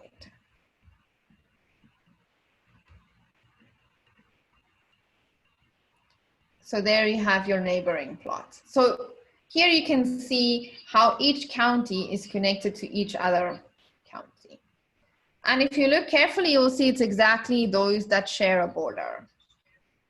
Okay, so there are other ways to define neighbors, like I said, and then the graph will change. But this is like a very easy way to plot the graph. Okay, now what if we want to look at the fitted values? Okay, so we can add the fitted values to this NC set. So we can add the fitted values from result 1, add fitted values from result 2, add fitted values from result 3, and then we can plot all of them together and maybe see if we can see if they pick up these two very high regions. You remember we had two regions with very high count, and let's see how it fits the data. So what I need you to do for that, if you want to have the fitted values, there is an option you need to add to all your INLA calls. So I will do it for the first one, and then you can do that in the break, and then after the break, we will finish the plotting. So if we want to ask INLA to calculate all the linear predictor values and the fitted values, we need to say control.predictor, okay, list compute equal to true. So there are some options in INLA, control options like control.predictor, control.compute, control.fixed, control many things. If you do control dot, you will see all these things. These are all extra options that you can change in INLA. Like control.fix, these change your priors for your fixed effects. Control.hazard, this changes the assumptions for the hazard function in survival analysis. Control.family, this is where you can change the prior for the hyperparameter of your family, etc., etc. Okay, so yeah. So we need control.predictor equal list compute equal to true. And then let us add control.compute equal list config equal to true. Okay, these two options, usually they are used because these give you like the fitted values and the predictor values and these things. So I will just run the first one. And then what I will ask you is that you please add them for result 2 and 3, these two options, and just rerun result 2 and 3. You don't have to do the summary. Okay, and then we will add the fitted values. Okay, so how long break do we have? 10 minutes. 10 minutes. Okay, so we'll start back up. I don't know what your time is, but 45, when the minutes are 45. Okay. Is that fine? Okay. Any questions at this point? I have a question. Yes. Okay, thank you very much. This is really nice talk. As you mentioned before that the model, the third model is eta equals beta-null plus UI plus VI. No, not the UI. The UI is not there. Just the beta. Yeah, yeah. It's not the UI, it's beta naught plus beta 1 times the covariate, like here, because we still have that.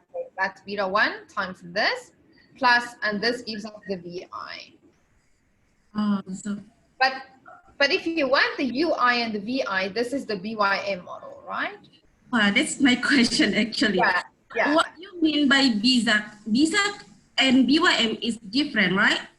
Yes, so the BZAC model, if you look at the documentation, that's easier to explain. Yeah, so this is the BZAC model. It means you have a random effect with the structure. Yes. Okay, so the random effect solely comes from outside. You see? It does not use xi or I. It uses only the neighbors, right? Because it's a weighted mean of the neighbors' information. But then the BYM, it says it uses the neighbor information as well as adding an IID effect.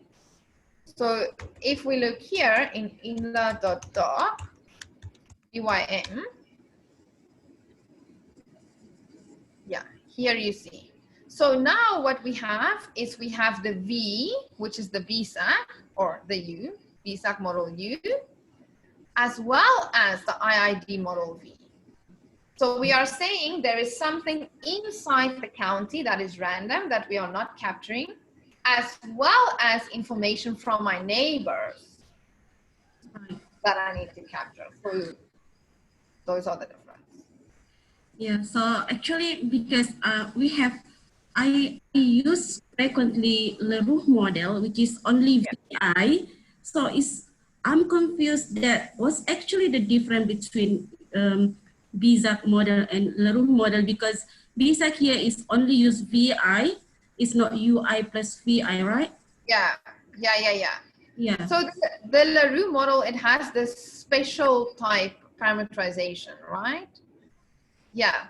But the Leroux model, again, it's not such a great model, in my honest opinion.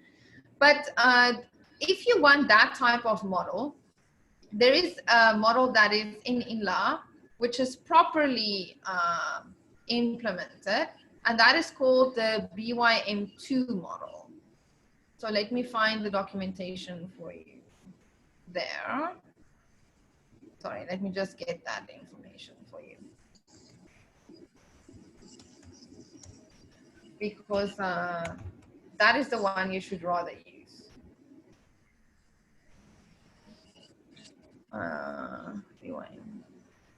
Yeah, here. So you see here, this in the Leroux model, you have this part, right? You say like some proportion comes from the IID model, some proportion comes from the ICAR model or the BZAC model, and then this parameter, you think that this parameter should tell you how much is spatial and how much is IID, right?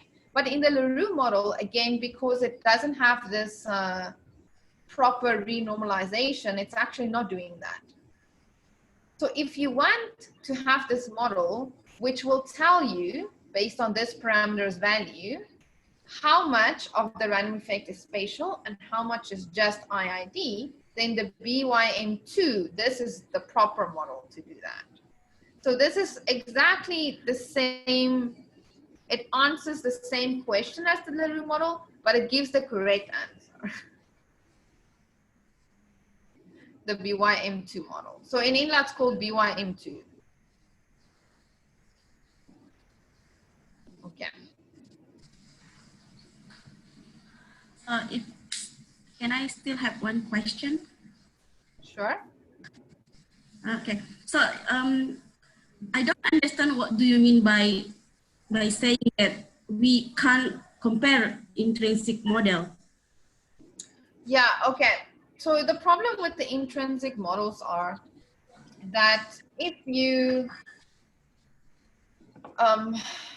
okay, let me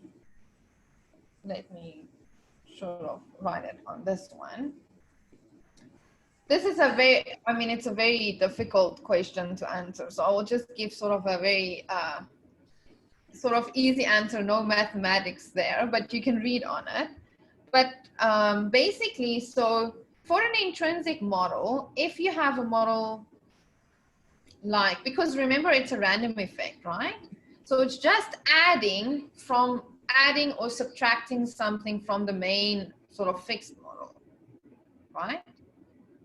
So for instance, if let's say we have just a linear regression line, so this is our beta 0 plus beta 1x, this is x, this is y. And now I want to add a UI.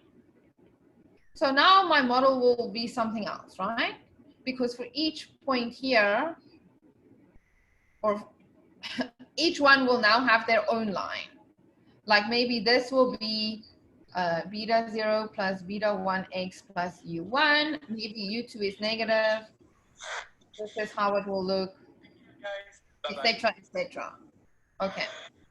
But if it is intrinsic, it basically means that you don't know sort of where it's adding from. So one can be adding from the line, one can be adding from here, like subtracting to there, subtracting to there, so that the fitted values look sort of the same, but the parameters, you cannot compare the parameters at all because the model is actually different. So that's what I'm saying. If you make it non-intrinsic, you actually pin it somewhere. You say, all our models, all the random effects have to start from this point and then go up or down. But the intrinsic models, they will make like, let's start from this point. Or let's start from this point, and then we add a random effect to there and add a random effect to there. So that when you look at the parameters of the random effects, you cannot compare the two models with each other. So there is a lot of math involved. There is a paper by Sigrun Sorbet what you can read on Haavard on this scale dot model issue, pinning it somewhere. But it is very important to remember that it's very dangerous if you want to compare the parameter values to each other, like the variance from this one to the variance from that one. If they are intrinsic, we cannot compare these variances at all. We don't know if it's big or small, because there's no sort of reference level for them.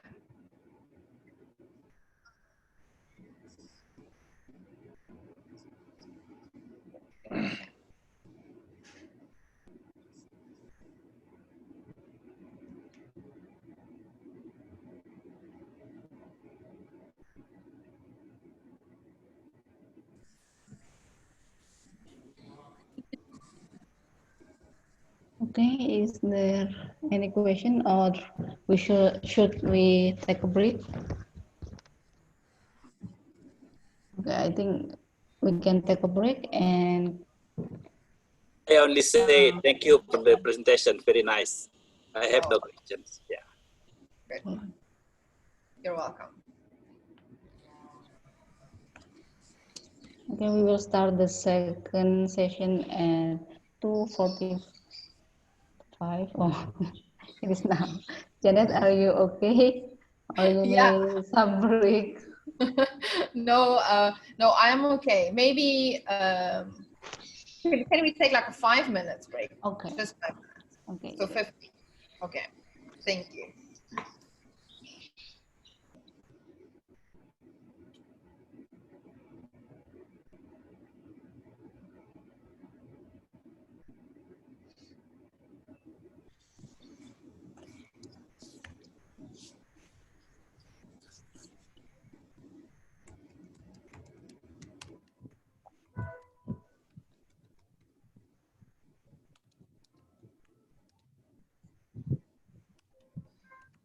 From the eastern part of Indonesia, Universitas Airlangga has stepped toward excellence since 1954. Hand in hand with our 13 faculties, we aim to be a center of excellence that keeps the spirit of morality. Building this nation is our priority, and we try to use different approaches to solve various problems in the society, from bio to culture approach.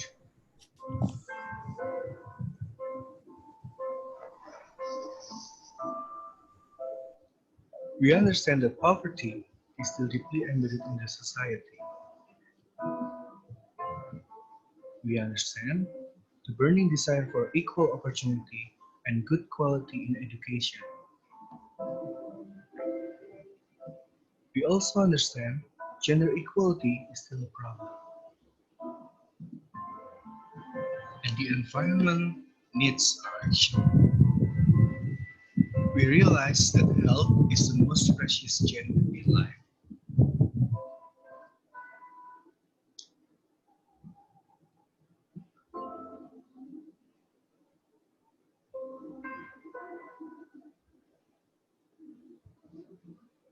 Therefore, we conduct education, research, and community service as our contribution in solving existing problems.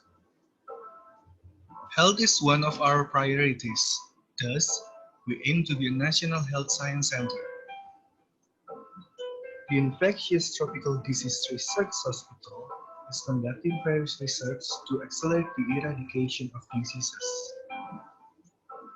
We share our scientific knowledge in tapping the used natural resources to be used in the health sector, farming, and industry.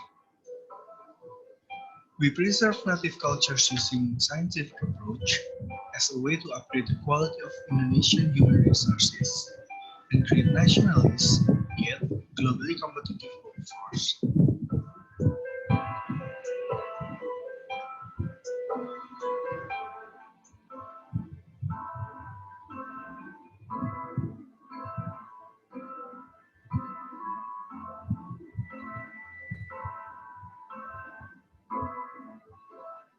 For the future of our generation, we work together with the government to eradicate poverty and give scholarship to improve equal opportunity in education.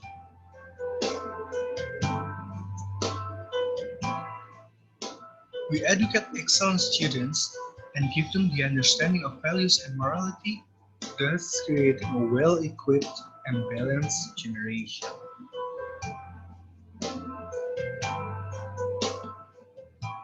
We understand that we should do more global networking and partnership to build our university reputation. We move forward through innovation, and our consistent discoveries in science shape and embrace the world's attention and win international recognition. And today, we have started our journey towards international recognition in academic excellence. We pledge to keep working hard to make the dream come true, a fair, wealthy, and prosperous Indonesia. We strive to be an excellent university. We are Universitas Airlangga.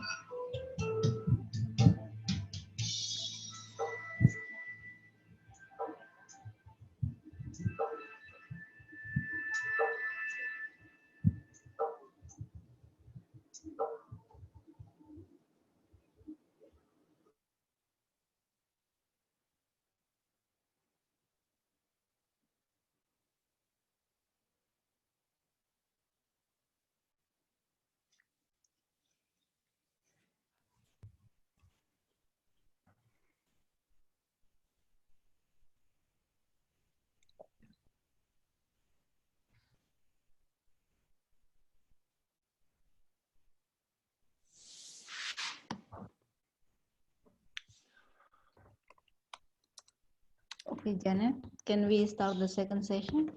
Yeah, sure. Okay, welcome. Okay, so let me share the screen.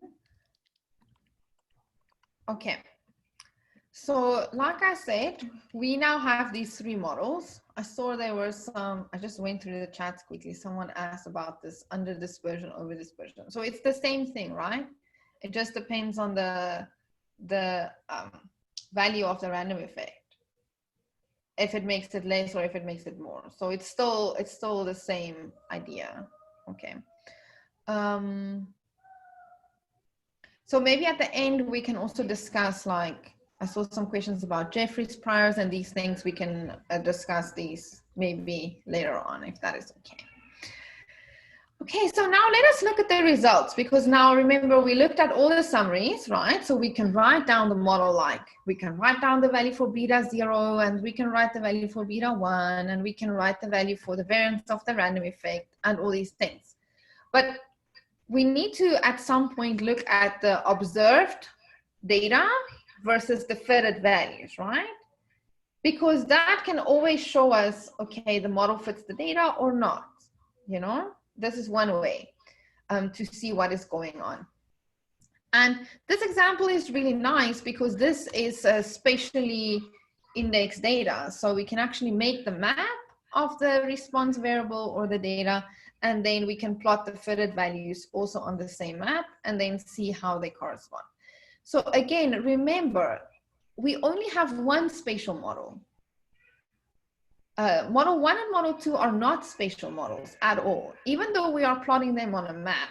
So this is something to remember. It doesn't mean if you make a map, you're doing spatial stats. That's not true. Okay.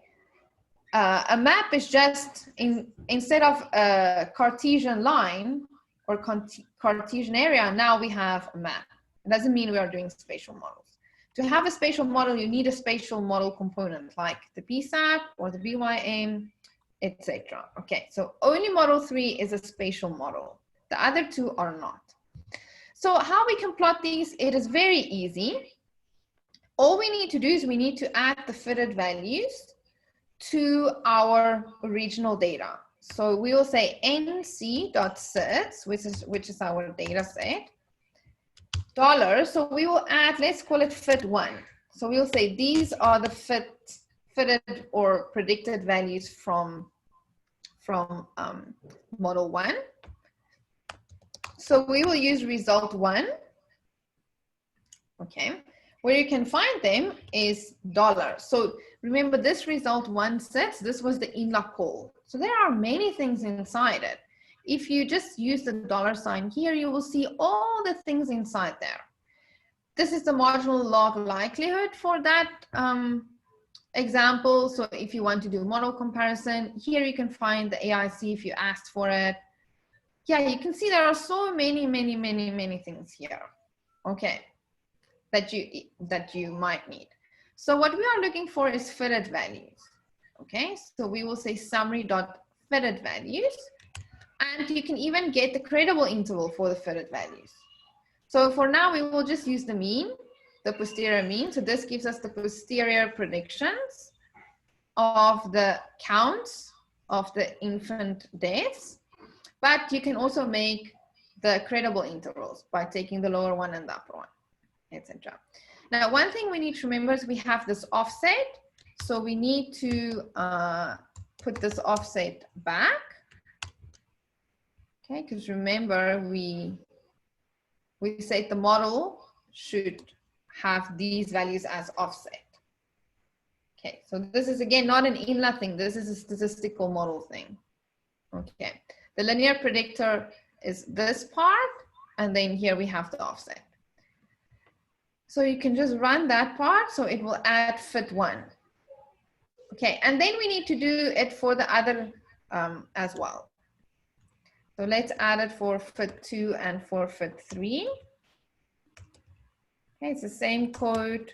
You just change for result 2 and then for result 3. And then we can add all these to our data set. Okay. Everyone managed to do that? Okay, good. So now we can plot them. So why I really like ASP plot for plotting maps, I know everyone has their favorite, and maybe some of you can teach me some tricks about plotting maps, because this is always hard. But I really like ASP plot specifically for the following thing that I'm going to do. So now I can just specify the columns I wanted to plot. So this is the data. Then I want fit1. I also want fit2. And I also want fit3. And why I like ASP plot is that you can make one scale. So you can put all of them on the same scale. If you just use some of the other things, they will put each one of these in sort of different scales, and then you can't compare them directly. So I really like ASP plot, but you are of course welcome to use whichever your favorite is. So now if we run this part, here we have everything. So here we have the observed data, right? And of course you can change, sorry, I didn't change the titles, but you can change them. Okay, that's easy to change. So in our bottom left corner, we have the observed data. Directly next to that, bottom right corner, we have the fitted or predicted values from model 1. In fit 2, we have the predicted values from model 2, and in fit 3, the predicted values from model 3. So you can see the predictions are very close to each other. And this is reiterated by the very small variances of these two's random effects, right? Because we saw that the random effects, they don't vary much around 0. So they are very close to fit 1. And we can see we pick up most of the pattern except this one. This region is missed. You can see that. So it might be that there is, if we look at the covariate there, which is here, it might be that there was not a lot of births, or there were really a lot of births, or these things. So these are things that you would now have to go and check. Specifically this county, what is going on in that county? Because this covariate, which is this NWP, together with my BSAC model or my IID, it does not pick up this one. Why? So then you have to go look why. Okay, we will not do this now. This will take a lot of time. So that concludes this example. So this example, I just wanted to show you how really easy it is to go from like a non-Gaussian generalized linear model to a mixed model to a spatial model. Okay, and I'm sure you can all agree it's pretty easy, very, very easy to just add these things. Okay, anyone have questions for example 1?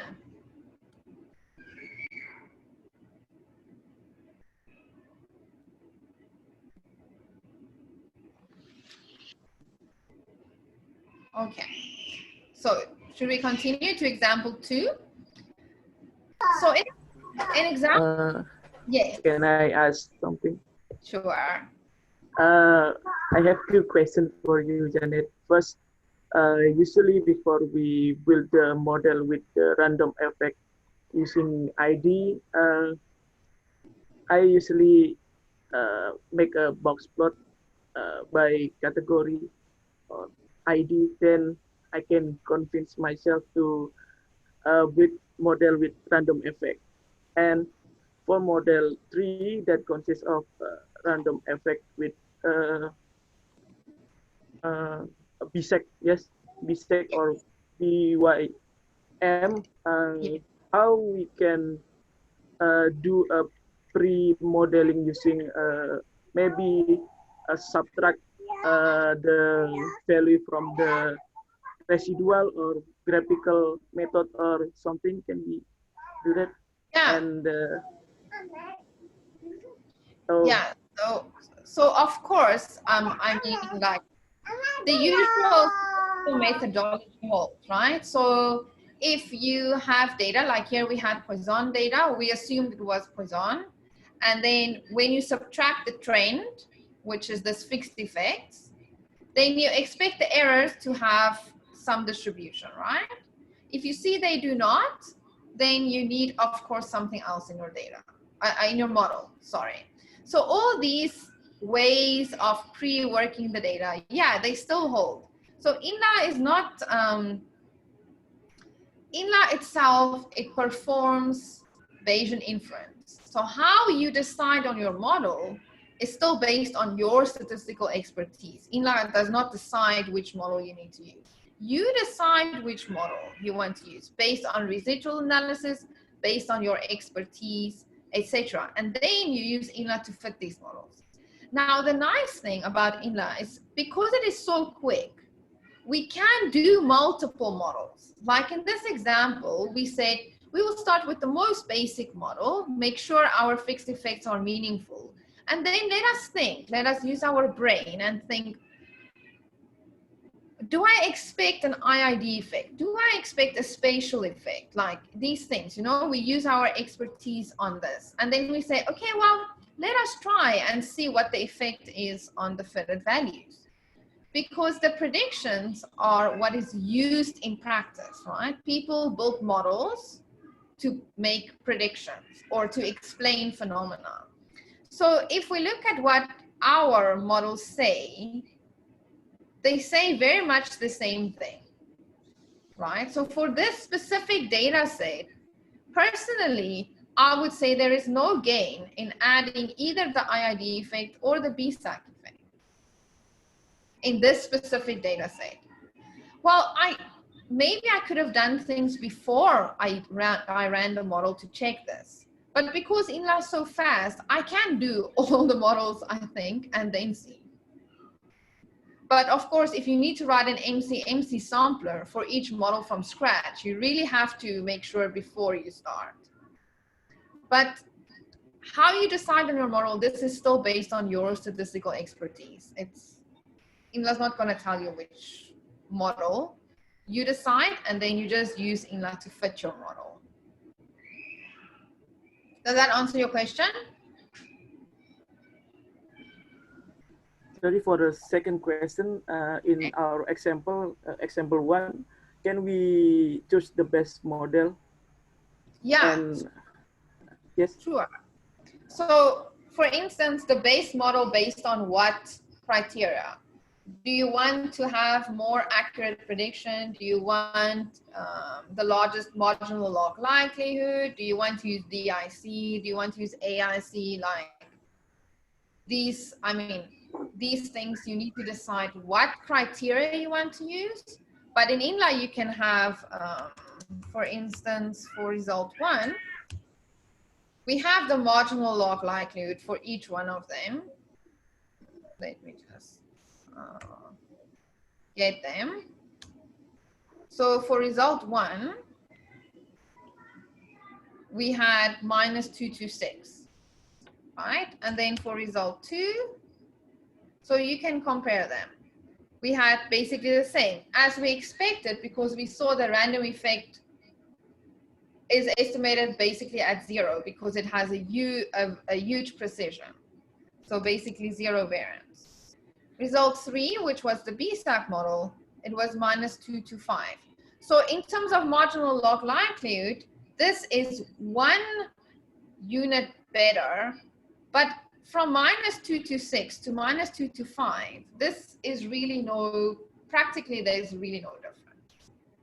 So in terms, if I were to use marginal log likelihood as my criteria for choosing models, I would still choose the most simpler one, because this change is really not enough for me to convince me that I need this BSAC part. Oh, okay. Yeah. So we can choose the simple one, since the result is not different. Yeah. Okay. Yeah. Thank you. Exactly.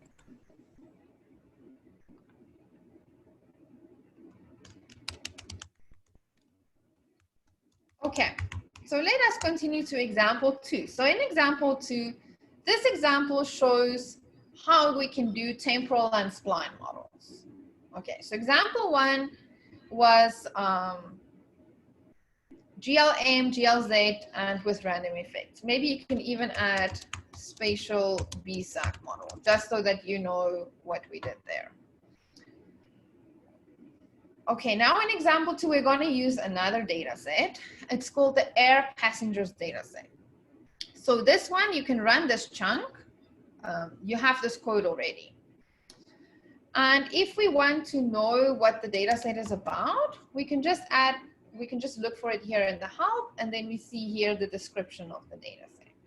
So this is a monthly time series in thousands. It's the monthly totals of international airline passengers for these years, 1949 to 1960.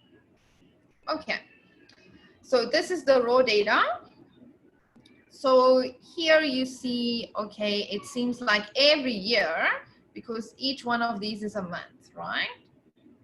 Hey, but every year it seems like, yeah, there is an increase, and it also looks like the variance is changing. So maybe a log transform here will be good, just to stabilize the variance, because we are not actually interested in the variance. We are interested here in modeling the expected number of passengers using like the months or seasonal models or AR1 models or splines or whatever. Okay, so log transform, it's often used to stabilize variance, because here you can see that the variance in year 1 versus the variance in the second and the last years is completely different, right? And I mean, we're not modeling the variance per se. We are modeling the mean or the expected value. So after the log transform, which is what is done here, I added it to the data set as L_ARP. Now we can see, okay, now we really have the trend. We don't have the variance confusing us anymore, right? Now we see, okay, now we can see the proper trend more than the variance. So this is what we want to model, the picture that we have here. So what kind of models can we use if we think that this is the months? Sorry, let us change that. That should be months. What kind of model can we use for time like this? Any idea? Well, it's typed here, but so we can use our usual time series models, right? Like AR models, ARIMA models, GARCH, ARCH, these type of things. Again, the question, which model should I use? Well, this is a statistical question. This is not an INLA question. There are many things you need to look at to decide. Does this have infinite memory? Does it have short memory? Does it have medium memory? Like these things will tell you if it's AR1 or AR infinite, or like the IMA, like the RE process, or GARCH or ARCH or whatever, these things. So we're not going to go into that type of detail. But what I want to show you is how to fit, for instance, an AR model, how to fit a seasonal model, and then how to fit a spline model. Okay. So the reason for the spline model here is that, of course, since this is time indexed, we would expect a time series model, right? We would not expect to fit just a spline. But I want to show you, if you don't have a time index here, but you have just another covariate, how you can use a spline model. Okay, how easy it is actually. So let us start with an AR1 model. How can I fit an AR1 model in INLA? Okay, very easy again. So let us say this is air result 1 for air passengers data. So again, I have my INLA call. Remember, we need at least these 3 arguments. We need our formula, we need our data, and we need our family. Okay. So if we have an AR1 model, and we have this log of the count of passengers, okay, what we can do is we can also look at the histogram of this. Air passengers data, and we want to look at the log. Okay, so there is the log of it. Just check the scale. It's very weird scale. So you need actually to change the bins here. But maybe a Gaussian family would be fine.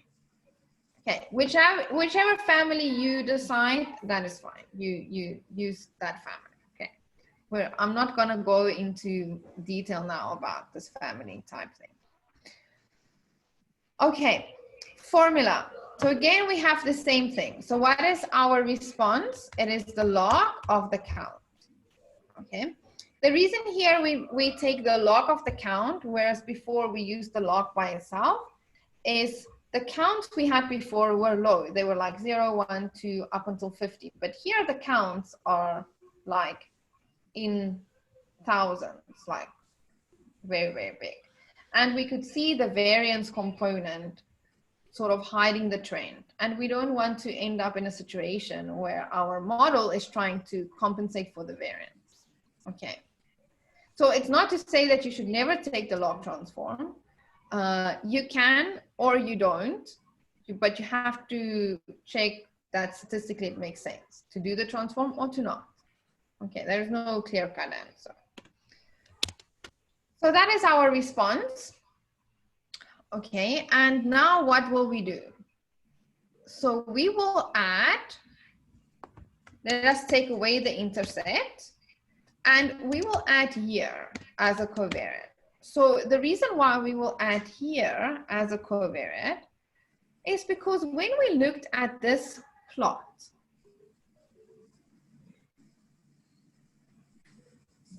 let me get this plot back. When we looked at this plot, right, we could see that more than just this sort of monthly variation, each year begins at a higher level, right? And this makes sense if you think about from 1949 to 1960, as it became more and more popular to travel by air, more and more people felt more comfortable to go on airplanes, etc., etc. So we are trying to add here as a factor variable, this is a factor variable, to compensate for having basically sort of every year their own intercept. This is one way to think of a factor variable, is it gives sort of a basic level for each category. So we are taking away this type of upward trend by including here, okay? And then what we are left with will be this sort of season thing. So like the question before, if you fit now this model with year only, and you would subtract that from the observed data, you would only end up with these fluctuations, not the trend anymore. Then it has been detrended. Okay, and then you will see, wait, but I have this strange seasonality or something going on here. So that's why I need to add the random effect. Okay, but I mean, I think most of us know when it's time and it looks like this, it's okay. So we add here for this trend mainly, and then to take care of within each year, we will add a time effect. Okay, again, random effects, remember, they are always added using F. It doesn't matter if they're ID, spatial, or temporal. So we just use F. Then here we will use ID. So you will see here in the airplane data, here we have the counts.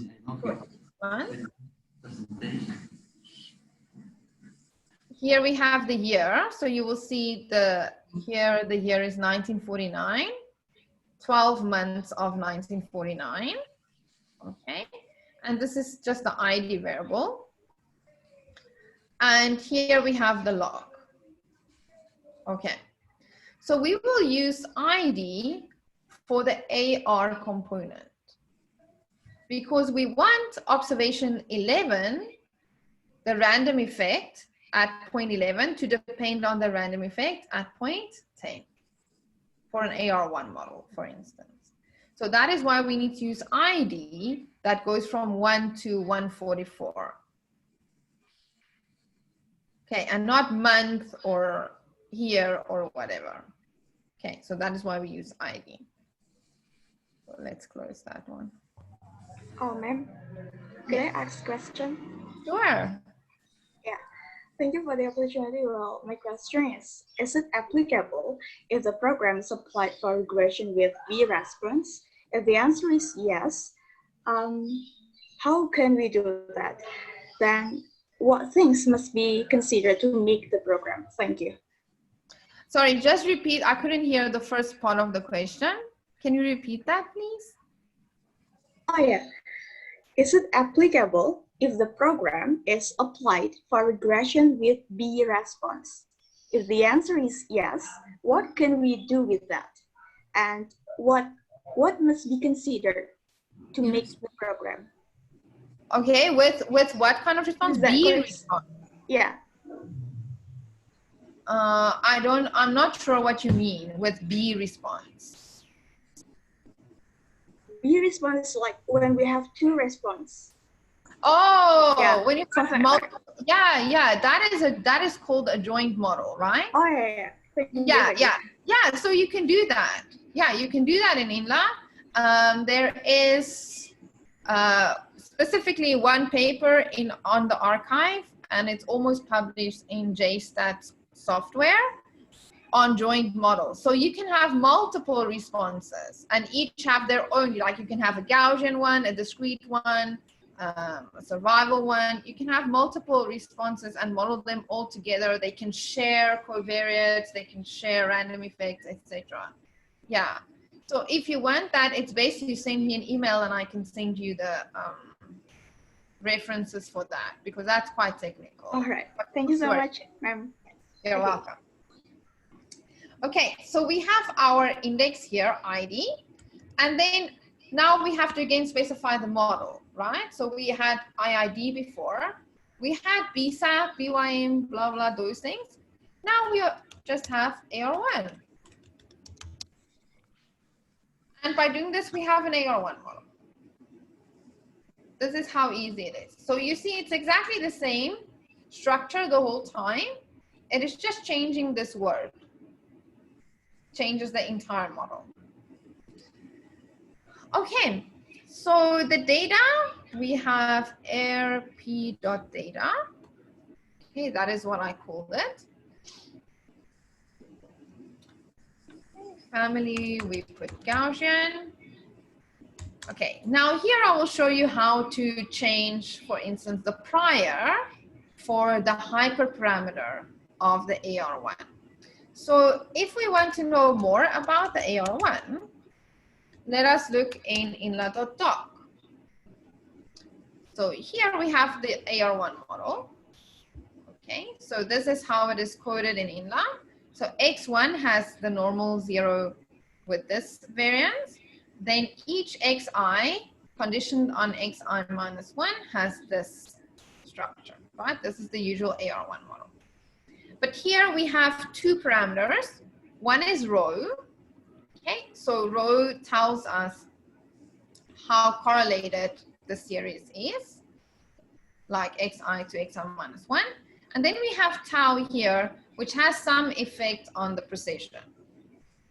Okay, so this is the tau is the precision of the error process. And here they are again reparameterized sort of. So we will have a parameter kappa. Okay, kappa is defined as this. So kappa is the marginal precision. So remember here, this tau, this is not the precision for the X series. This is the precision for the error series. But the marginal precision, this is the marginal precision. So we say, instead of modeling just tau, because that doesn't tell us anything, we need to rather model the marginal precision. So this is the kappa. Okay, so we are, instead of just saying, okay, we need to estimate tau and we need to estimate rho, we are interested in rho, yes, but we're not really interested in tau. We are interested in kappa, because kappa is the marginal precision. So that means something to us. Okay, so that's why I'm saying it's very important you look in inla.doc so that you are sure the output you get exactly what it means. So for this parameter, again, what kind of prior do we put here? What kind of prior do we put on these things? So the prior we put here, we will use again the PC prior. So the PC priors, I cannot emphasize them enough, because this is the base priors you can put currently, unless you are very, very, very sure that you need to use some other prior. Okay, and you can read the documentation on that, and I'm sure you will agree with me. So how can I put the PC prior for that hyperparameter? So that kappa is in the family, right? So I put it as my family. All the control options, you always have to say equal to list. Okay, it's always given in a list. That's just the way it is. Now I can say for the hyperparameter, I want to change something. Okay, so for the hyperparameter, I want to change something. I want to change the prior for the precision. Okay, every time you put an equal to, you need to put less in these options. Okay, so remember that. That will save you lots of time. And then I give the parameters of the PC prior. So here it's 1 and 0.2. Okay, what does this mean?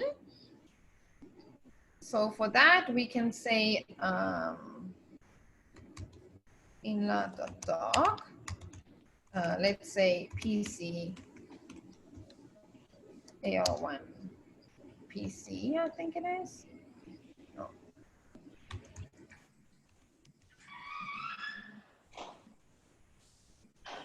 Okay. So here all the PC priors are open. Okay. So for the precision, we have a PC prior that looks like basically like this. Okay. And it has two parameters, a U and an alpha. So what this means, it says the probability that my standard deviation is larger than U is equal to alpha. Okay. So I currently have as my options here 1 and 0.2. So I'm saying I want the PC prior, but I want to give you this information. The information I'm giving you is I want the probability that the standard deviation of larger than 1 should be 0.2. Okay, because the PC prior, remember, like I said previously, it will take the variance to 0 if the data does not support this random effect, right? But how fast will it go to 0? That is what this information is for. So if you leave it, there is a default, but you can change it. You can look at your data. Okay, if we look at our data here, we see here is the log, right? This is the log of the data. So if we look at each one of these, we see they go from like 5 to 5.5. It looks like all of them are basically like 0.5, right? So, I mean, to have a standard deviation more than 1, this should not be very likely, right? If we just look at our data.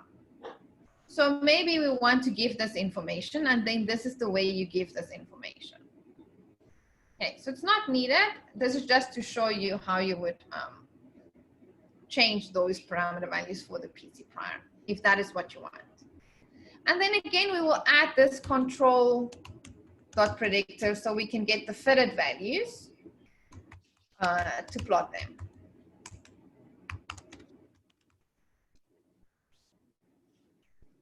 Okay, so this will give us an AR1 model. So we can run that, and then we will again look at the summary. Result 1. Okay. So here we have the summary. Okay, so like I said, you see we have sort of an intercept for each year. And this is exactly how any categorical variable works. For each year you have something. And then we have a random effect, which is AR1. Okay. Here in the markdown, it gives us the precision for the Gaussian observations. So this is for your data. Okay, this is for the data. This is the precision for the AR1, okay, which is this kappa. And this is the rho for the AR1. Okay, so remember, we have the data level here, which is the log of the airplane count.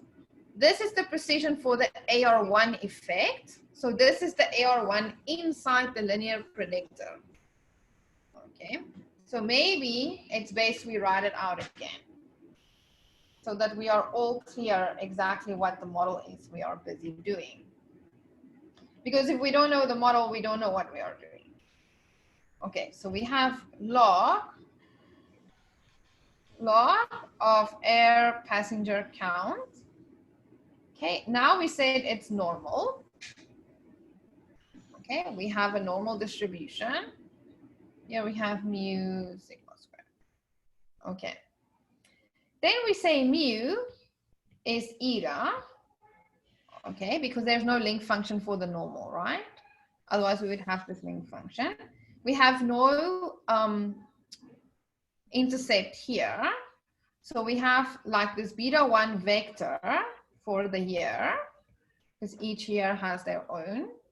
Okay, so it's not a value times the year, it's a value for each year. And then we have what we call, let's say, this UI. Now this UI is the AR1. AR1, okay, with rho and kappa. Okay, so this is what we have now for as the precision inverse for the Gaussian observations. That was the first one. This is the precision for ID, and this is the rho for ID. Okay, that's exactly what it's giving you. Now, just to make it very clear what is exactly each one.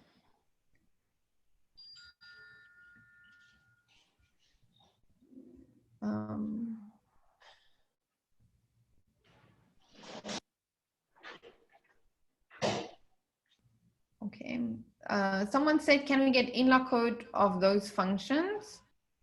What functions do you mean specifically?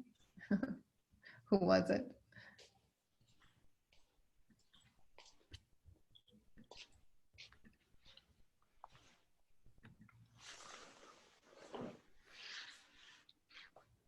Okay, so now you know these three exactly what they mean, right? And where to put them in your model when you would write them. So here we can see from the row, yeah, it looks like there is this autoregressive behavior, which is expected if you look at the graph, right? I mean, it was very clear that there is sort of this type of behavior. And then what we will do is let us add to our plot. So we will just add one of them now, and then the other ones we will add at the end when we are done. So let us add the fitted values here. So we will again use result 1, summary of the fitted values, and let's say we want the mean.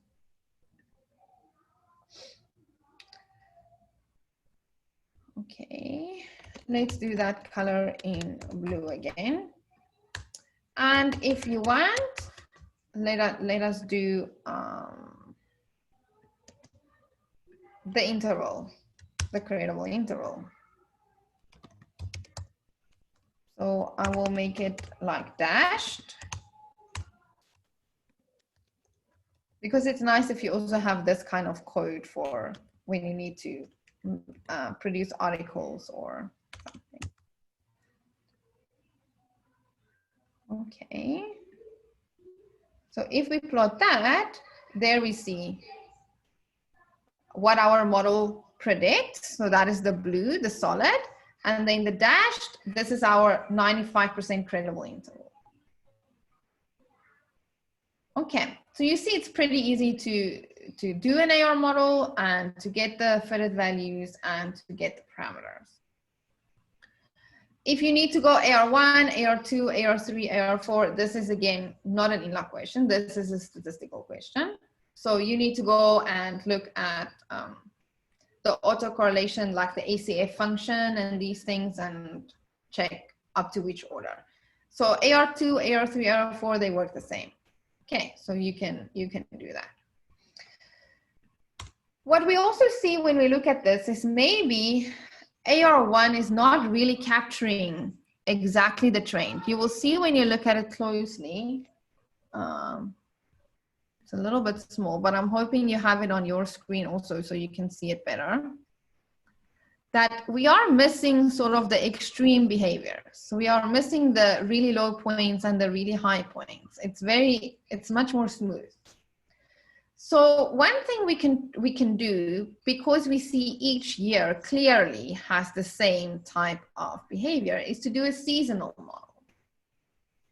Okay, to say that the months form a season. There is like a spike in the beginning of the year, in the middle of the year it goes down, and then a big spike, and then it really goes down. Again, next year, same, spike down, big spike down. Same thing the whole time. So maybe a seasonal model. I mean, when you look at this picture, your first thought would be seasonal model in any case. Okay. Is it also possible for moving average model? Yeah, you can. Well, the problem with the moving average model is that, I think Haavard can correct me here, but the moving average model is not a latent Gaussian model. I don't know if it's there. Let me come back to you on that. Yeah, but you also need to remember that the moving average model, it is used for something else, right? Like the AR models, they are used for, how can I say, dependence from dependence in the data, whereas the moving average is like dependence in the errors. Yeah, so, yeah, but I think moving average, no, because it's not an LGM. Yeah, okay.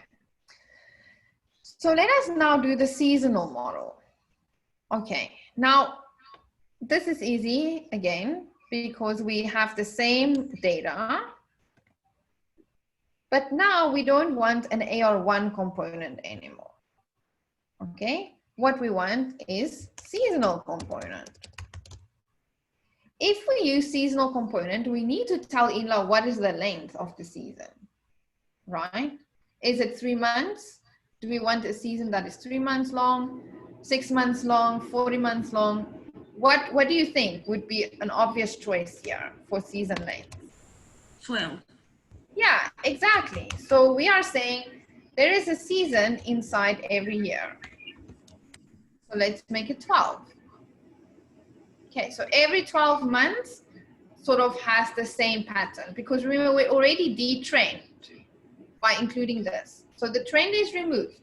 Now we just have these patterns that remain. So that's literally all you change. Then you have your seasonal model. Okay, so let's call this result 2. Let's run that. We will again look at the summary.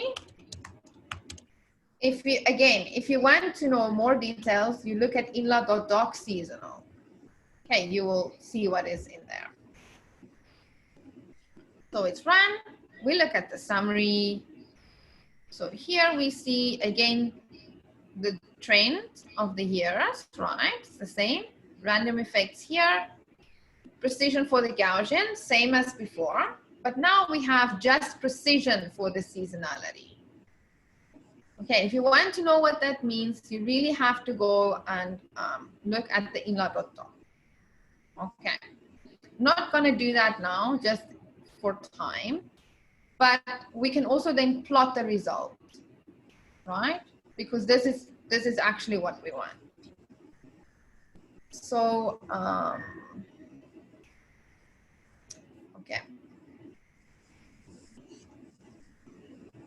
I'm not going to do the intervals too, because then it becomes really messy. So we will keep the line for the first result, and we will just add the line for the second result. Okay. And maybe I can just make this more thick so that you can see better.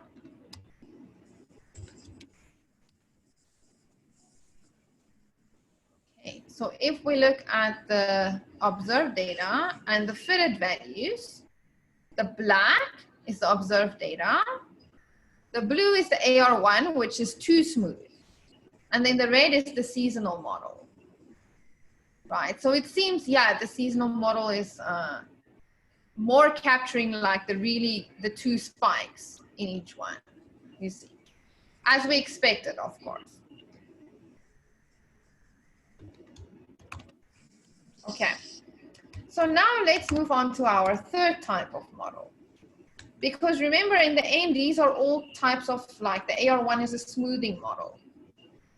It's smoothing the data. The random walks, they are smoothing models. So the random walk 1 and 2, these are our spline models. So you heard of B splines and C splines and Z splines, and there are all kinds of letter splines now available. So in INLA, you can do splines with random walk 1 and 2. So these are really good spline models because they are stochastic splines.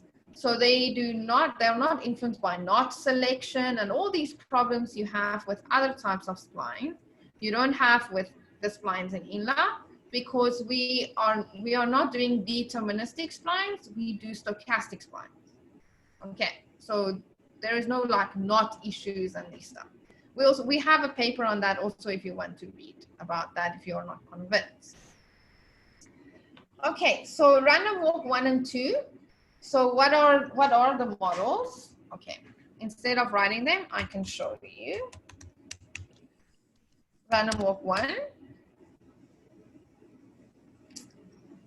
Okay, so here is the random walk 1 model. So the random walk 1 model says the first order difference is a Gaussian white noise. Okay, so the first order difference. So we are smoothing in the first order. This is random walk 1. That's what the 1 is for. Random walk 2. I'm sure you can guess what that is. So random walk 2, not this one. No, not the 2D one. This one, the normal one. Now we are assuming that the second order difference is white noise. Okay, so here we are smoothing in the second order. Okay, and you will see when we do both, what happens. Again, these have this precision parameter or variance parameter that tells us how much it varies. Okay, now it's important to remember for these models, what are the sort of the null space of this model. So for the random walk 1, the null space would be a flat horizontal line. Okay, so that is where the first difference is 0, is the null space. So that is when they are all the same value, meaning like a horizontal line like this. This is the null space. So this variance tells us how much this varies from like a flat space. Or if this goes to 0, the variance, it means that we don't need the spline because it's like a flat line, basically. The random walk 2 part, this null space means if the second difference is equal to 0, it actually means that we have a straight line. Okay, so if this variance goes to 0, we are in the null space. It means we don't need a spline, but we need a linear term. Okay, so just to sort of maybe write it down somewhere because this is sort of hard to figure out initially. And we will see the difference. So let us do those two. Result 3, or let's call it result random walk 1, otherwise we will be too confused. Okay, so again, we have the same thing. It's very convenient. And now instead of model seasonal, we have random walk 1.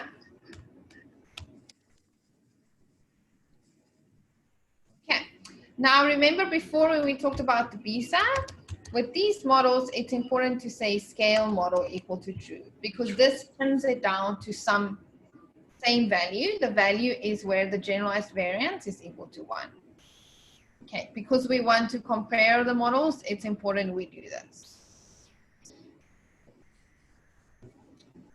Okay, and let us code random walk 2 as well. So now we will call it random walk 2, and we just have to say random walk 2.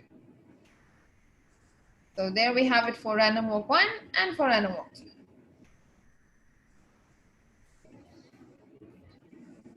Okay, and then we can look at their summaries.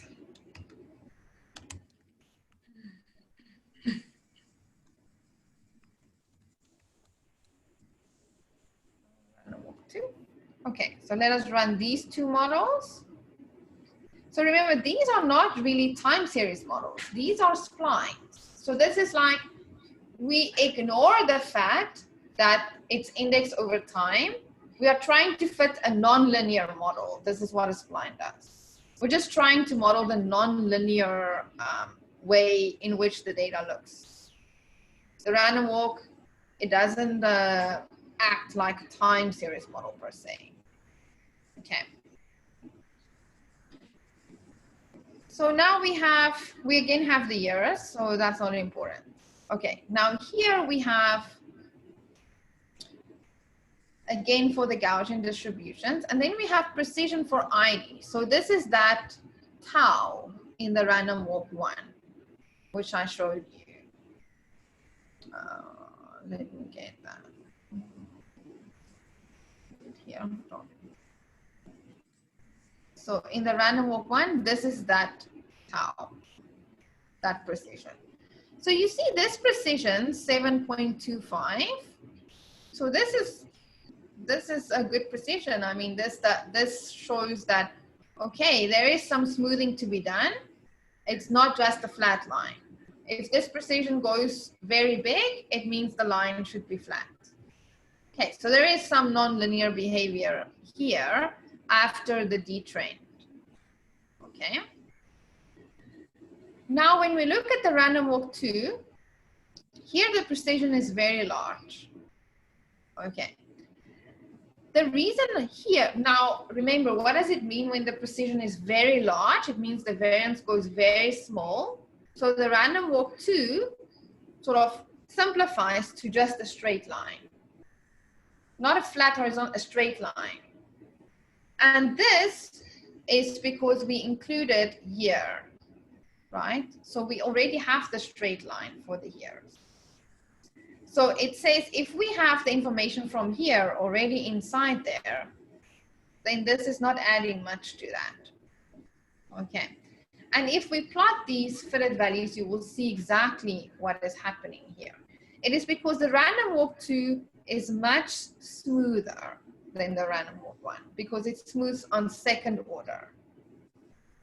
Okay, so it's sort of going towards that linear trend. It's not picking up the cycles properly. Whereas the random walk 1, it picks it up because it only smooths in the first order, not in the second order. So now what we can do is we can plot all our models together, and then we can see what happens to them. So now we have 2 extra to add. This one was random walk 1. This one was random walk 2. Okay, now we need some different colors. So let's change this. Get 2 and 2. Okay, what color shall we do? Let's say purple. We have blue, red, purple, black, and green.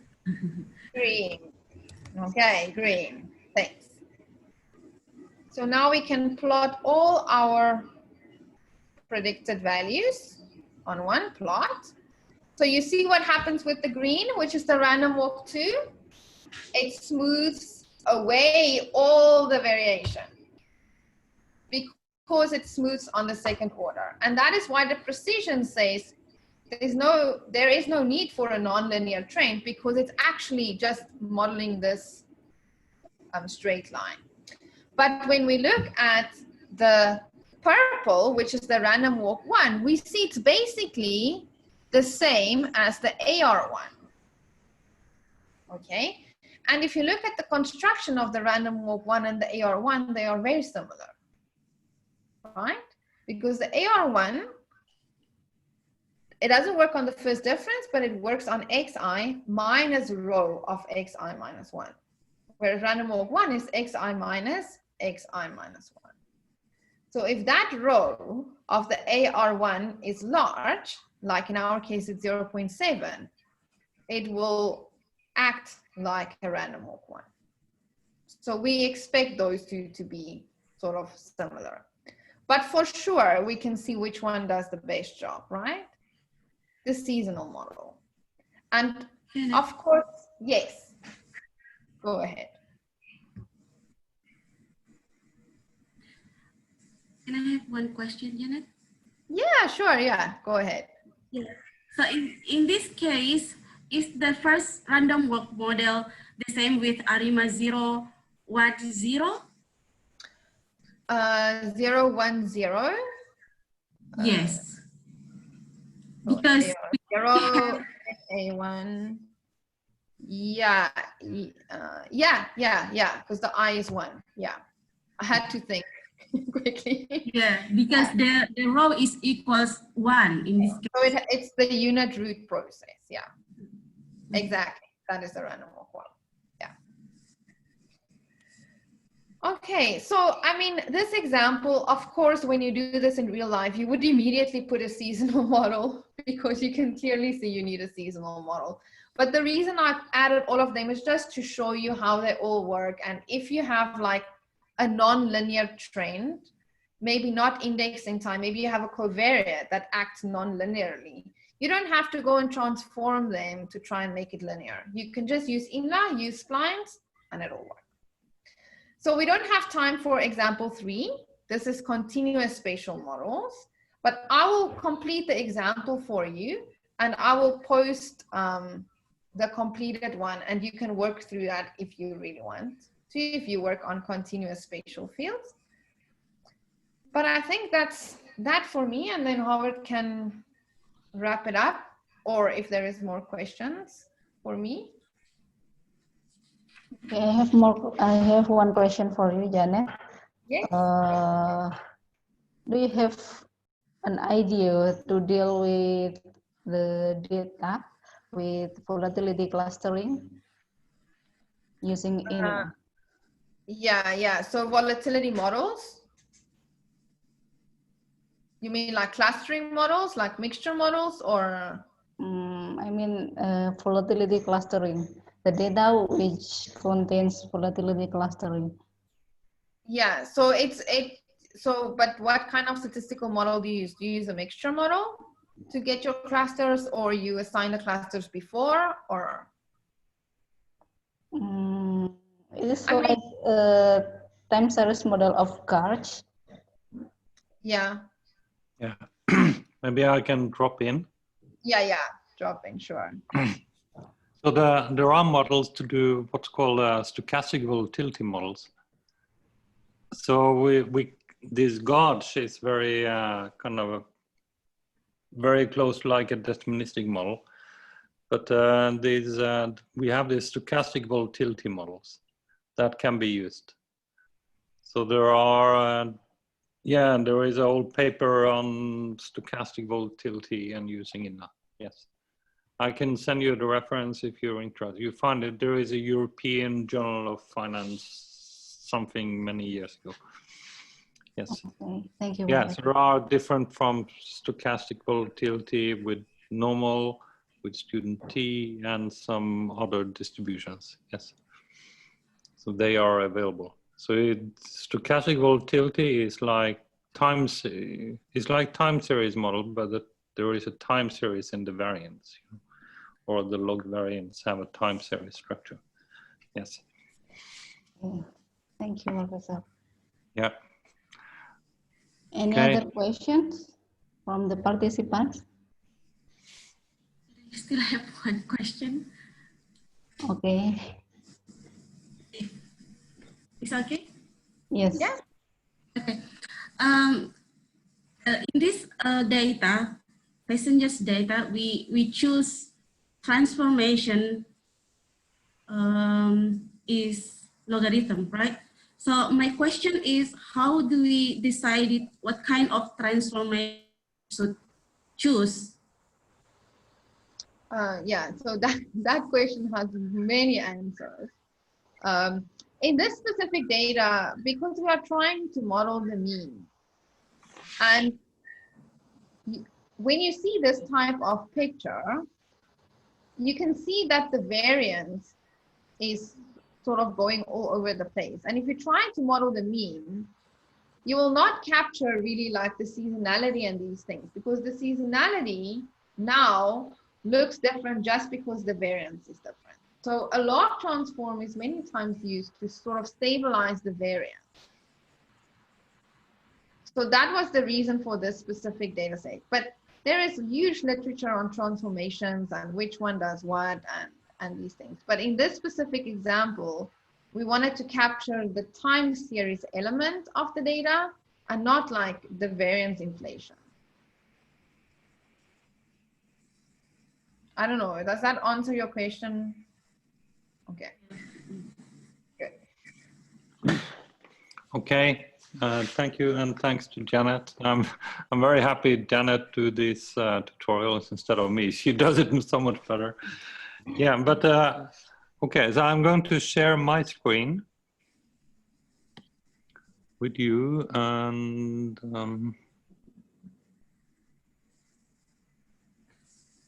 okay, you see that? Yes. Okay, very good. I'm just going to point you to some more documentation where we can where you can find more information, what is available, what can you do, and so on. And I think the first thing, this is the R-INLA page. So here is the address is up here, rinla.org. But also here, there are small tutorials by Håkon Bakka. Håkon Bakka was a postdoc in our group. He is now working back in Norway. So here is small kind of tutorials, like basic INLA, understanding what's going on. It's a topic about priors, doing prediction, model comparison, all of these things. He has many of these kind of tutorials where each of these kind of tutorials is like a markdown document containing all the plots, all the code. You can download everything and you can redo it yourself, you know. So this is like a good source for information. So they are very very useful. Except for the these kind of tutorials, I would point you to two books. There is a book section. There are several books about INLA available. The green one here is the first. I can make it larger.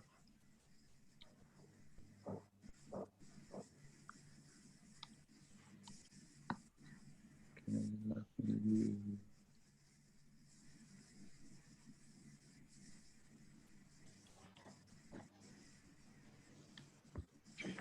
Okay, so the green one was the first one. There is another one here, the white one. But the one I will point to you is the most recent one, is Patient Inference with INLA by Virgilio Gomez review. This is quite generic and the level is very nice, and it's also freely available as a GitHub book. So essentially you can read the book, everything is available online. So the book is freely available online, okay? Professor, sorry, what is your recommendation? Maybe book recommendation for us? Yeah, I will recommend to start with this book. This is very good. And here you have the book is available online. So you don't need to You don't need to kind of buy the book. You can just look at it and you can check it up if this is something for you. And here there are many kind of sections like mixed effect models. You have these multi-level models because we are working with random effects as part of the model. We can kind of deal with any kind of structure of this multi-level kind of structure. Okay, there is a section about how to deal with priors, sensitivity analysis, scaling, all these kind of things. There are a section about advanced features. This was mentioned also by Janet. You can do joint models with several likelihoods. You can share random effects. You can extract further information from the model, not only one parameter at a time. You can look at sums of in regions. You can look at differences, all these kind of things. You can add constraints. In the constraint, that's something like sum to 0 or sum to 1 or these kind of things. You also have a section about spatial models. There is another book about that. I come back to this soon. There is about temporal model. Temporal model is more time series model. Smoothing. Of course, some of this was mentioned already. And there is a whole section about survival models. Janet also has done some more research about joint models and survival, so you can kind of check her preprints on archive for this one. You can also implement things yourself. You can write your own code in R and include it in this kind of framework. It's a section about how to deal with missing values, imputation. Essentially, we don't do imputation.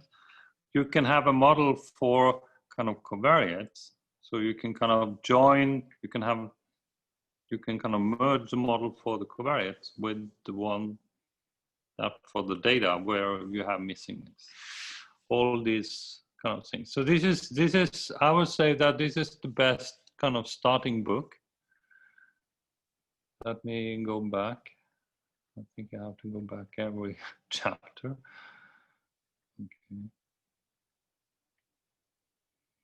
Okay, because this is a book for kind of the general thing. Of course, you can buy it on if you want, but it's also available online.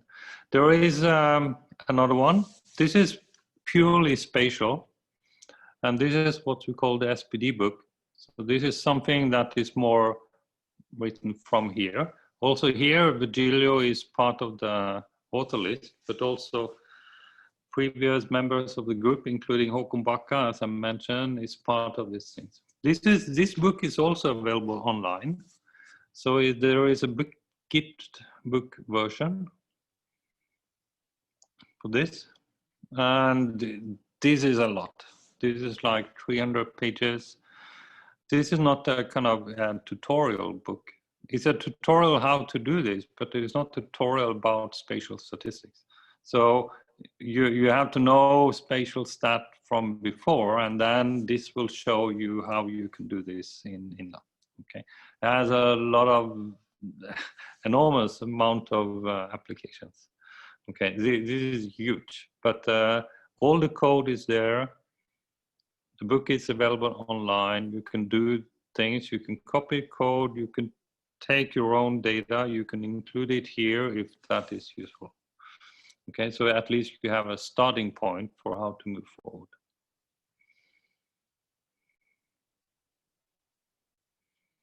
Otherwise, this green book by Marta Blanglio and Michele Camilletti is also very useful. This was the first book, and this is more kind of starting from the very, very, very beginning. You know, so it contains more theory about why we are doing this. You know. This white book is also quite useful. And if you're more into gives more like health data analysis, there is another book by Paula Moraga. Paula Moraga is a new faculty that also will join us here at KAUST. So she's starting a new research group in kind of public health. And this is very useful. So this is another type of application that also using R-INLA. But this book also contains also kind of graphics, how to do graphics, how to implement things in Shiny, all these kind of things. But it has also a good section about using R-INLA to do all the computations.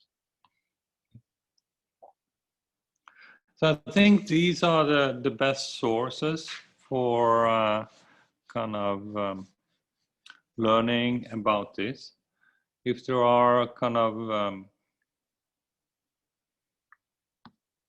okay, let me go back.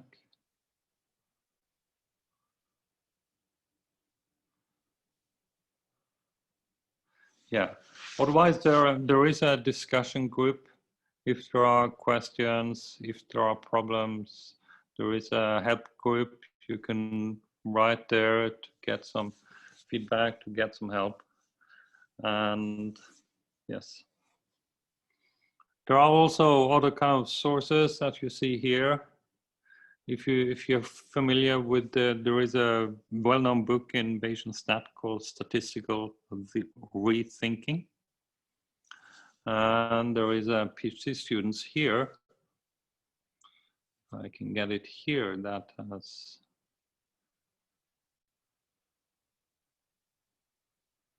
Yeah, she's from UC Davis in US. He has essentially done all the homeworks in the book in INLA, okay, more or less. So there is a translation because this book is based on Stan, using essentially Stan, and she has redone all this kind of INLA software. So there is a lot of things going on, but so this is what we were able to do within like a half day. Hope you have enjoyed it and you get a feeling for what these things can do. Of course, most of what we can do, we haven't talked about, okay? But you get a small feeling from what Janet have discussed so far. But all these books, all these kind of resources will show how to move on from here. Also, also these kind of models, the nice thing about the software is also scale in size, you know.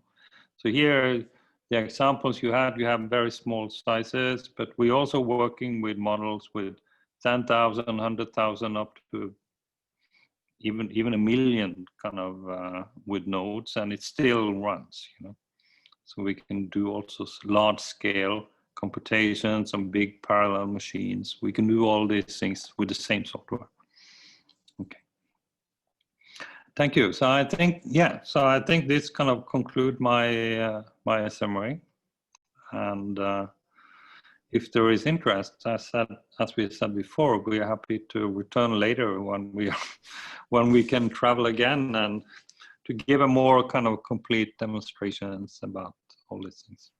Yes, thank you, Professor. We are waiting you to come to Indonesia, especially to University of Airlangga.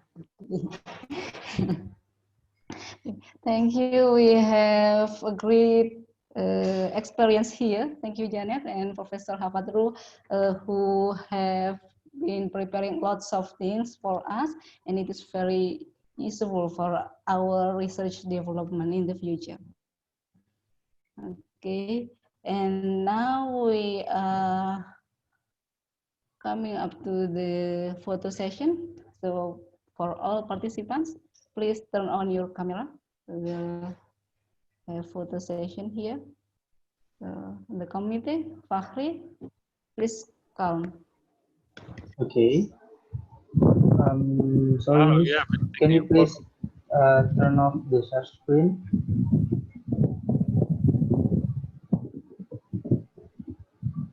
Yeah, Professor, sorry. Yes. Can you turn off the share screen? Okay.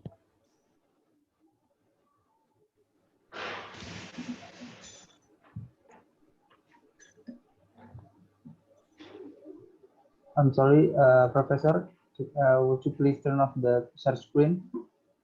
Ah, this is okay. Turn off the share. Oh, sorry. Okay. Yes, of course. Stop sharing. Okay. Okay, now it's better. Yeah. Because there are 2 slides. I will count 1 until 3.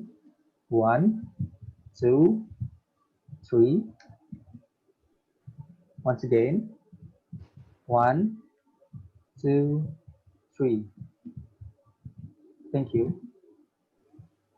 Okay, thank you. Thank you very much for the speakers and all of the participants. And for the participants, don't forget to fill in the form of present and evaluation on the chat. And the keyword of this workshop is R-INLA. So it is without strip, so R-INLA _ UNER. Just written in the uppercase. Okay. And the form can be accessed until 6 p.m. today. Thank you. And also on behalf of the workshop committee, I apologize to you for any inconvenience and see you on the next event. So I say Assalamualaikum warahmatullahi wabarakatuh. Good afternoon. Waalaikumsalam. Bye-bye. Bye. Thank you, Professor. Thank you, Professor. Thank you, Janet. Thank you, Janet. all. So much, Janet and Haavard through. Thank you, guys. It was nice.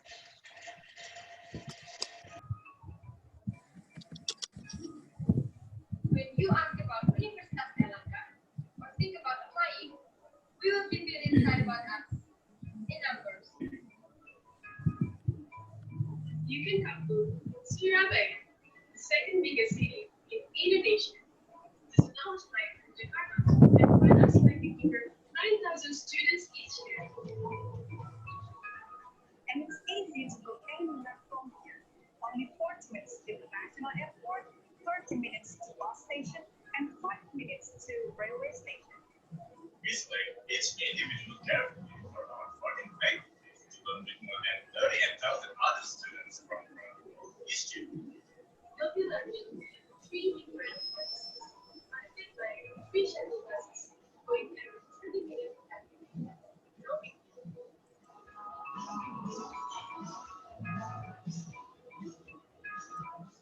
There are 165 different programs consisting 39 crash courses, 45 masters, 13 doctorate, 3 4 years vocationals, and 17 years vocational. 41 specialists, 7 professional education, 5 professional graduate, all different programs. Now, the disciplinary program, post-graduate. Want to know our international class and degree program? Here we have medicine, dental medicine, transformatory medicine, pharmacist education, and cycling. According to there will be any from 2006 are waiting to assist many years.